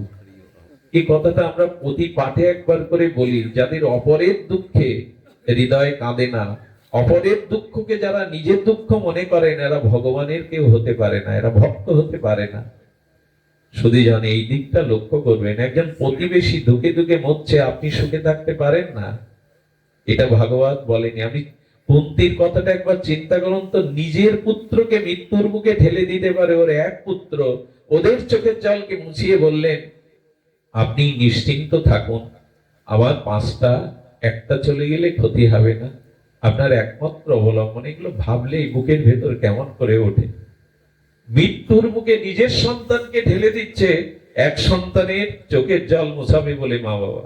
দ্রৌপদীর 5 ছেলেকে অশ্বত্থামা মাথা কেটে নিল। দ্রৌপদীর সামনে অশ্বত্থামাকে এনে কৃষ্ণ যখন বলছে ওতে আততায়ী, ওর মাথা সেট করো দ্রৌপদীর সামনে। দ্রৌপদী বললেন, না কেশব, আমি মা, আমি সন্তান হয়ে যেমন কাঁদছি, আমি চাই না অন্য মায়ের চোখে জল ঝরুক, এই ব্যথা কোনো অন্য মা পাক। কৃষ্ণ বলছেন আততায়ীকে বধ করলে কোনো অন্যায় নয়, পাপ নয়। যারা পরের ঘরে আগুন নেয়, পরের স্ত্রী লাঞ্ছনা করে, এরা আততায়ী, এদের বধ করলেও শাস্ত্রে পাপ লেখেনি। দ্রৌপদী কেন বলছে? বললো গুরুদেব দ্রোণাচার্য ছেলে অর্জুনকে পুত্রের থেকে বেশি স্নেহ করে ব্রহ্মাবিদ্যা অস্ত্রবিদ্যা শিখিয়েছিলেন। গুরু পুত্রই তো গুরুর মতো সম্মানী, ওকে ওকে মারবেন না। দ্রৌপদী যদি পঞ্চপাণ্ডবের সাথে না থাকতো, কৃষ্ণ পঞ্চপাণ্ডবদের সারথি হতো না। দ্রৌপদী হলো দয়া, তাই ক্ষমা ভেতরে রাখুন। অন্যকে ক্ষমা করার মধ্যে দিয়ে দেখবেন হৃদয়ে শান্তি পাওয়া যায়। ক্ষমা না করলে, আপনি কোনোদিন কেউ অপরাধ করলে, কেউ দোষ করলে যদি ক্ষমা করতে পারেন, ক্ষমার মধ্যে দিয়ে একটা শান্তি আছে। তবে সব ক্ষমা ক্ষমা নয়। যে ক্ষমাগুলো করলে তার অনিষ্ট হবে না, সেখানে ক্ষমা করবেন। সুধীবৃন্দ, এই কুন্তী দেবী বললেন, না বাবা, সমস্ত খাদ্য দিয়ে ভীমকে ডেকে বললেন, ভীম, আমি তো তোর মা, যা পরের কল্যাণে নিজের সঁপে দে। আমার কি মনে হয় জানেন, ভীম মরেনি, বরঞ্চ রাক্ষসী সেদিন মরেছিল। আর ভাগবত সংকেত দিচ্ছে যে পৃথিবীতে সব থেকে বড় পুণ্য কর্ম হলো অন্যের জীবের দুঃখে দুঃখী হওয়া। আর পৃথিবীর সব থেকে বড় পাপ হলো অন্যকে কষ্ট দেওয়া, অন্যকে যন্ত্রণা দিয়ে সুখী হওয়া। সমস্ত নিখিল শাস্ত্রে বলছে পাপের শ্রেষ্ঠ হলো অন্যকে কষ্ট দেওয়া, দুঃখ দেওয়া। আর সমস্ত নিখিল পূর্ণ হলো জীবের হৃদয়ে আনন্দ দেওয়া, সুখ দেওয়া। আচ্ছা চিন্তা করুন তো, আমি সুখী হচ্ছি না কেন? এ প্রশ্ন করার আগে নিজের দিকে এমন তুলুন, আমি কটা মানুষকে জগতে সুখ দিয়েছি, আমি কটা মানুষকে আনন্দ দিয়েছি যে আমি আনন্দের অধিকারী দাবি করব? না দিলে পাওয়া যায় না। এই জন্য অন্যকে সুখ দেওয়া, অন্যের প্রতি দয়া, করুণা, এই গুণগুলো ফিরিয়ে আনুন। নাহলে আপনার কাছেও কোনোদিন আপনি দয়া করার কাউকে পাবেন না। এই জন্য কুন্তী মা পাঠালেন। ভীম মাকে প্রণাম করে কারোর উপকার করলে তার ক্ষতি হয় না, এই তার প্রমাণ। তারও কল্যাণ বয়ে আসে। ভীম রাক্ষসের সামনে গিয়ে সেই খাবারগুলোই আগে খেয়ে নিচ্ছে। আরে রাক্ষস বলছে, আমার খাবার কে খাচ্ছে আর তাকে দেখা যাচ্ছে না এই খাবারের আড়ালে। খাবারগুলো খেয়ে যখন বসে, তাহলে তুমি এসছো আমার খাদ্য খেয়ে ফেললে কেন? তোমার খাদ্য কি, তোমাকেই খেতে এসছি আমি। আপনারা জানেন পরিণতি কি হয়। ভীম সেই অসুরকে বিনাশ করে গ্রামে শান্তি এনে দেয়। মাকে এসে প্রণাম করে, বলে, মা, এভাবে তুমি আমাদের শোভে দিও। কুরুক্ষেত্রের যুদ্ধে কুন্তী হুঁশিয়ার উচ্চারণ করেছিলেন, তোরা ক্ষত্রিয় ধর্মযুদ্ধে জীবন দিবি, কিন্তু পেছনে ফিরে আসবি না। আজও দেশ প্রেম ধর্ম রক্ষার জন্য সেই সন্তানরা জীবন দেয় যাদের পেছনে মা এরকম প্রেরণা দেয়, যা ধর্ম রক্ষার জন্য জীবন উৎসর্গ কর। মার প্রেরণা ছিল এই। কুন্তী দেবীর সব শেষ কথাটা বলি, শেষ তো হয় না, ইচ্ছে ছিল একদিন পরিপূরণ করে তার কথা বলবো। অনেক লীলা। দেখুন, একবার আমার মনে পড়ে এক রাজা এবং রানী, কুন্তী দেবীর চরিত্রগাথায় আছে এক রাজা রানী। সেই রাজা এবং রানী তারা ছিলেন সৎ, তারা ছিলেন আদর্শময়ী। কিন্তু রানী পতিব্রতা, সতীসাধ্বী, সেবা পরায়ণা, এটা একদিন হাত উঁচু করেছিলেন নিজের স্ত্রীর কাছে। দোষ ছিল না তার, এটা ক্রোধান্বিত হয়ে তিরস্কার করে হাত উঁচু করেছিলেন এই সতীসাধ্বী কমলা সেবা পরায়ণা স্ত্রীর কাছে। এই রাজার মৃত্যুর পর স্বর্গে যাওয়ার পথে তার নরক দর্শন হয়। একদিন কেবল তার সতী স্ত্রীর গায়ে হাত তোলার জন্য হাত তুলেছিল। একটা জিনিস বলি, যে ঘরে মেয়েদের প্রতি অত্যাচার হয়, নীরবে চোখের জল ফেলে, ওখানে দেবতাদের অভিশাপ এসে ভিড় করে। দয়া করে এই যে মেয়েদের, মায়েদের যে ঘরে লাঞ্ছনা হয় না, চোখের জল পড়ে না, এখানে বিবেকানন্দ বলেছিলেন কোন সৎ সন্তান আসে না, কারণ সেখানে দেবতাদের অভিশাপ ভিড় করে। সুধীবৃন্দ, এসব কথা আলোচনার প্রসঙ্গ হারিয়ে গেছে। আমরা এখন নৈতিক আমাদের পারিবারিক আদর্শগুলো মানি না। এর জন্য নরক দর্শন হবে? একদিনের জন্য বলে, হ্যাঁ, উনি নির্দোষ সতীসাধ্বী পরায়ণা ছিলেন, নরকে যেই গেছে সঙ্গে সঙ্গে ওনার গায়ে বাতাস লেগে যারা নরক যন্ত্রণা ভুগছিল, আপনারা জানেন, তারা 2 সেকেন্ড 5 সেকেন্ডের জন্য শান্তি পেয়ে বলছে, রাজা, আপনি আমাদের ছেড়ে যাবেন না। বলেন, ওরা এই কথা বলছে কেন? বলে, পাপের কারণে ওরা নরকে যন্ত্রণা ভোগ করছে, কিন্তু আপনি ওই একটা পাপ একদিন করেছিলেন, হাত তুলেছিলেন সতীসাধ্বী রমণীর গায়ে তোলার জন্য, এই জন্য আপনার নরক দর্শন হলো। কিন্তু চলুন, আপনি এখান থেকে তাড়াতাড়ি চলুন, ওই কারণে আপনার দর্শন হয়েছে। বলে, তো ওরা আমাকে যেতে নিষেধ করছে কেন? অনেকটা দান ধ্যান পুণ্য কর্ম করেছেন তো, তাই আপনার গাতায় গায়ের বাতাসে ওদের কিছুক্ষণের জন্য ওই জম যাতনা প্রশমিত হয়েছে, এই জন্য ওরা আপনাকে রাখতে চাইছে। তখন দেবতাদের বললেন, তাহলে আমি এখানে থাকলে যারা ওরা শান্তি পায়, আমি স্বর্গে যাব না, আমি এখানেই থেকে যাব। ওদের শান্তি যদি আমার কারণে হয়, উনি যাবেন না, ওইখানে বসে পড়লেন। দেবরাজ ইন্দ্র এসে বললেন, আমাদের দায়িত্ব পুণ্য কর্মকারীকে স্বর্গের দেবতার আসন দেওয়া, আপনি চলুন। বললেন, আমি যাব না, যতক্ষণ এরা শান্তি পাবে ততক্ষণ আমি। এই হলো পরহিতে উপকার। আমার কারণে যদি কেউ শান্তি পায়, স্বস্তি পায়, এর থেকে বড় ধর্ম আর জগতে নাই। তো কুন্তী দেবীর চরিত্র ছিল এইভাবে গাথা। সব শেষে যেটা জগৎকে উনি বিচিত্র ভাবে জানিয়েছেন, সেই বিচিত্রতা হলো, উনি যখন হস্তিনাপুরের যুধিষ্ঠিরের মহারাজের মাথায় রাজমুকুট উঠল, চক্রবর্তী সম্রাট হলো, অসংখ্য দাস দাসী হাজার হাজার ফিরে পেল, তখনই মনে আছে কৃষ্ণ হস্তিনাপুরে গমন করেছে। ভগবানের হস্তিনাপুরে গমনের দিনে কুন্তী কি করেছে জানেন? কুন্তী যে পথ দিয়ে রথ যাবে, সেই রথের এক পাশে জঙ্গলে দাঁড়িয়ে ফুপিয়ে ফুপিয়ে কাঁদছে। একটা কথা বলি, ভগবানের বিরহে যদি কখনো চোখে জল আসে, তাহলে জানবেন ভগবানের প্রতি আপনার প্রেম এসেছে। সংসারের দুঃখ জ্বালা রোগ শোকে জল আসাটা বড় কথা না, ওখানে স্বার্থ লুকানো আছে, নিজের না পাওয়া লুকানো আছে। কিন্তু ভগবানের বিরহে যাদের চোখের জল আসে, জানবেন তারা ভগবানের খুব নিকটে, খুব নিকটে তারা।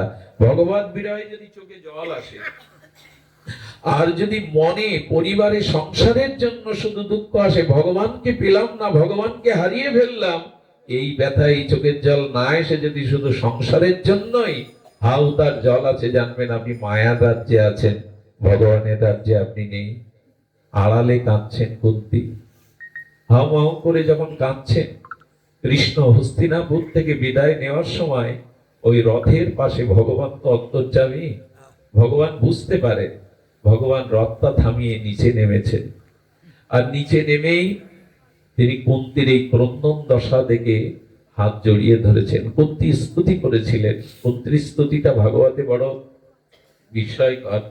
তিনি নমস্য পুরুষং তদীশ্বরম প্রকৃতম পরম, এভাবে কৃষ্ণ তুমি পিসিমা বলে আমাকে প্রণাম করছো, পঞ্চ পাণ্ডবদের একান্ত আত্মীয় হয়ে তুমি তাদের সাথে থেকেছো, কিন্তু আমি জানি তুমি পরম পুরুষ, তুমি অনাদির আদি, তুমি সর্ব কারণেরই পরম কারণ। কৃষ্ণকে স্তুতি করছেন, এবং এই স্তুতি এমন ভাবে করছেন গোবিন্দের চোখে জল। আর যখন গোবিন্দ কাঁদছেন, তখন বললেন, পিসিমা তোমার স্তুতিতে আমার হৃদয় ভরে গেছে, আমি তোমাকে কিছু বর দিতে চাই, তুমি দয়া করে আজ আমার কাছে কিছু চাও, তবে জেনে রাখো আমি সব কিছু দিতে সমর্থ তোমায়। আচ্ছা, এরকম জায়গায় আমরা থাকলে কি বলতাম? কুন্তী কি বললো জানেন? কুন্তী গোবিন্দর দিকে চেয়ে বলল, ছোটবেলায় বিধবা হয়েছি, পিতাকে হারিয়েছি, সন্তানদের নিয়ে 12টা বছর জঙ্গলে থেকে যে ভিক্ষা করে খেয়েছি, সামনের মাথা কত প্রিয়জন হারাতে দেখেছি, আর এই বৈধব্য বেশ নিয়ে সারা জীবনে আছি, আর এখন আমার তোমার কাছে চাইবার পালা। তবে শোনো, পৃথিবীতে কুন্তী ছাড়া কেউ এইভাবে চায়নি, কৃষ্ণ আবার আমার ছেলেদের ভিখারি করে দাও, আবার আমাকে কাঙাল করে বনবাসী করে দাও, আবার আমার জীবনে দুঃখ দুর্দশা বিষাদ যেন নেমে আসে, আমি এই বর তোমার কাছে চাইছি। ভগবানকে পেলে কেউ এই বর চায়? আবার আমার ছেলেদের ভিখারি করে দাও, আবার আমাকে বনবাসে। কুন্তী তখন বললেন, এই কুন্তীকে বলছেন কৃষ্ণ, সারা জীবন কেঁদেছ, আমি তোমাকে এবার আর দিতে পারবো না, এই বিষাদ দুঃখ বর আর তোমাকে সারা জীবন কেঁদেছ, পুড়িয়ে মারতে গেছে, বিষ খাওয়াতে গেছে, বনবাসে গেছে, কখনো সুখের মুখ দেখনি, তুমি কেন বিপত্তি চাইছো, কেন এই বর চাইছো? কুন্তী কি উত্তর দিল জানে? এইখানে আপনাদের আজকে ভাগবত থেকে গ্রহণ করতে হবে এই শিক্ষায়, জীবনের সুখ প্রয়োজন না দুঃখ প্রয়োজন, কোনটার বেশি প্রয়োজন? এইখানে কুন্তী বললে, আমি সারা জীবন দেখেছি দুঃখ কষ্ট যন্ত্রণা চোখের জল এলে তোমার কথা বড় মনে পড়ে, তোমার কথা বড় স্মরণ হয়, কিন্তু দেখছি এখন এখন আমার ছেলেরা রাজা হয়েছে হস্তিনাপুরের, আমি রাজমাতা হয়েছি, অসংখ্য দাস দাসী, কিন্তু যখন সুখ এলো তখন তোমার হারানোর পালায়। দুঃখের সময় ছায়ার মতো তুমি আমার পুত্রদের আমার পাশে ছিলে, এখন রাজা হয়েছি বলি, রাজমাতা হয়েছে বলে এখন হাজার হাজার দাস দাসী তোমাকে বিদায় দিচ্ছে। তাই কৃষ্ণ একান্ত চাওয়া, আমাকে দুঃখে রাখো, যাতে দুঃখের মধ্যে তোমাকে পাই। তোমাকে পাওয়াই তো সম্পদ, তোমাকে পাওয়াই তো প্রকৃত সুখ। কৃষ্ণ দাঁড়িয়ে দাঁড়িয়ে কাঁদছেন। পিসি, এটা কি চাইলে? দুঃখ, একটা পিপিলিকা থেকে ব্রহ্মা পর্যন্ত দুঃখ চায় না, তারা সুখ চায়। পিপিলিকা থেকে ব্রহ্মাও সুখ চায়, তুমি দুঃখ চাইছো। একটা কথা বলি, দুঃখটাকে বরণ করতে শিখো। কারণ কি জানেন, ভেতরে আর্তনাদ আছে, দুঃখ না এলে সেই ডাক ভগবানের কাছে পৌঁছায় না।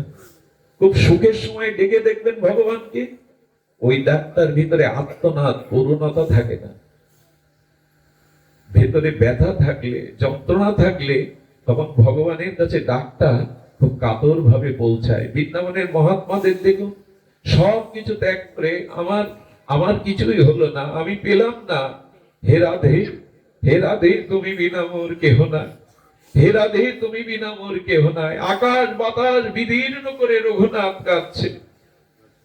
এই কান্না, এই আর্তনাদ, এইগুলি না হলে, দুঃখ না হলে তো সেই আর্তনাদ আসে না। এই আর্তনাদে যদি হৃদয় প্রকম্পিত হয়ে তাকে ডাকতে পারেন, প্রত্যেকে বললেন তোমাকে আমি বিপত্তি বর আর দিতে পারবো না। প্রত্যেকে বলছেন আরেকটি বর চাও।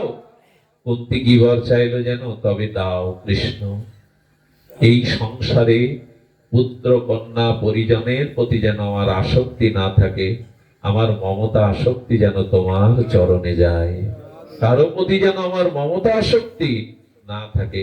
এই কথাটা আসন বুকে করেই আজ ভগবান বিশ্রাম দেই, যে আমাদের হৃদয়ে যেন আমরা ভগবানকে ডাকবার মতো প্রতিকূল পরিস্থিতি, দুঃখ এলে কুন্তির কথা মনে করি, দুঃখের মাঝেই তোমাকে মনে পড়ে, দুঃখের মাঝেই তোমাকে ডাকতে ভালো লাগে।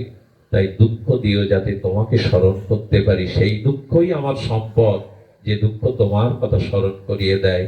আর এই জগতের মায়ামোহ কাটিয়ে যেন ভগবানের চরণেই আমরা মমতা দিতে পারি। আজ এইটুকুই। আগামী দিনগুলোতে আপনারা আসবেন, আর দাদাকে নিবেদন করো মাইকিং ব্যবস্থাটা, শব্দযন্ত্রটার একটু ভালো করবেন, একটা আপ ডাউন করছে, যাতে কথা বলতে সহজ হয়, সুন্দর হয়। আপনারা সকলে প্রসাদ পেয়ে যাবেন, আর আগামী দিনগুলোতে যাতে সুস্থ সুন্দর নির্বিঘ্নে অনুষ্ঠান হয়, একটু সবাই প্রার্থনা করুন ভগবানজির কাছে, যাতে নির্বিঘ্নে নির্বিঘ্নে আমাদের এই অনুষ্ঠান সুসম্পন্ন হয়। আমাদের সুখদেব দাদাজি মহারাজ দীর্ঘক্ষণ মাটিতে বসে পাঠ শুনলেন, ওনারা পাঠক আচার্য, আমি ওনার চরণে প্রণাম জানাই। এসছেন বহু দূর দূরান্ত থেকে, আমাদের অরুণ দাদাজিও এসেছেন, তাদের সকলের চরণে প্রণাম জানিয়ে প্রসাদ পাওয়ার আহ্বান জানিয়ে আগামী দিনগুলোতে আপনাদের মঙ্গলময় উপস্থিত প্রার্থনা করে আজকের মতো হরিকথা আর এখানেই বিশ্রাম। জয় শ্রী রাধে।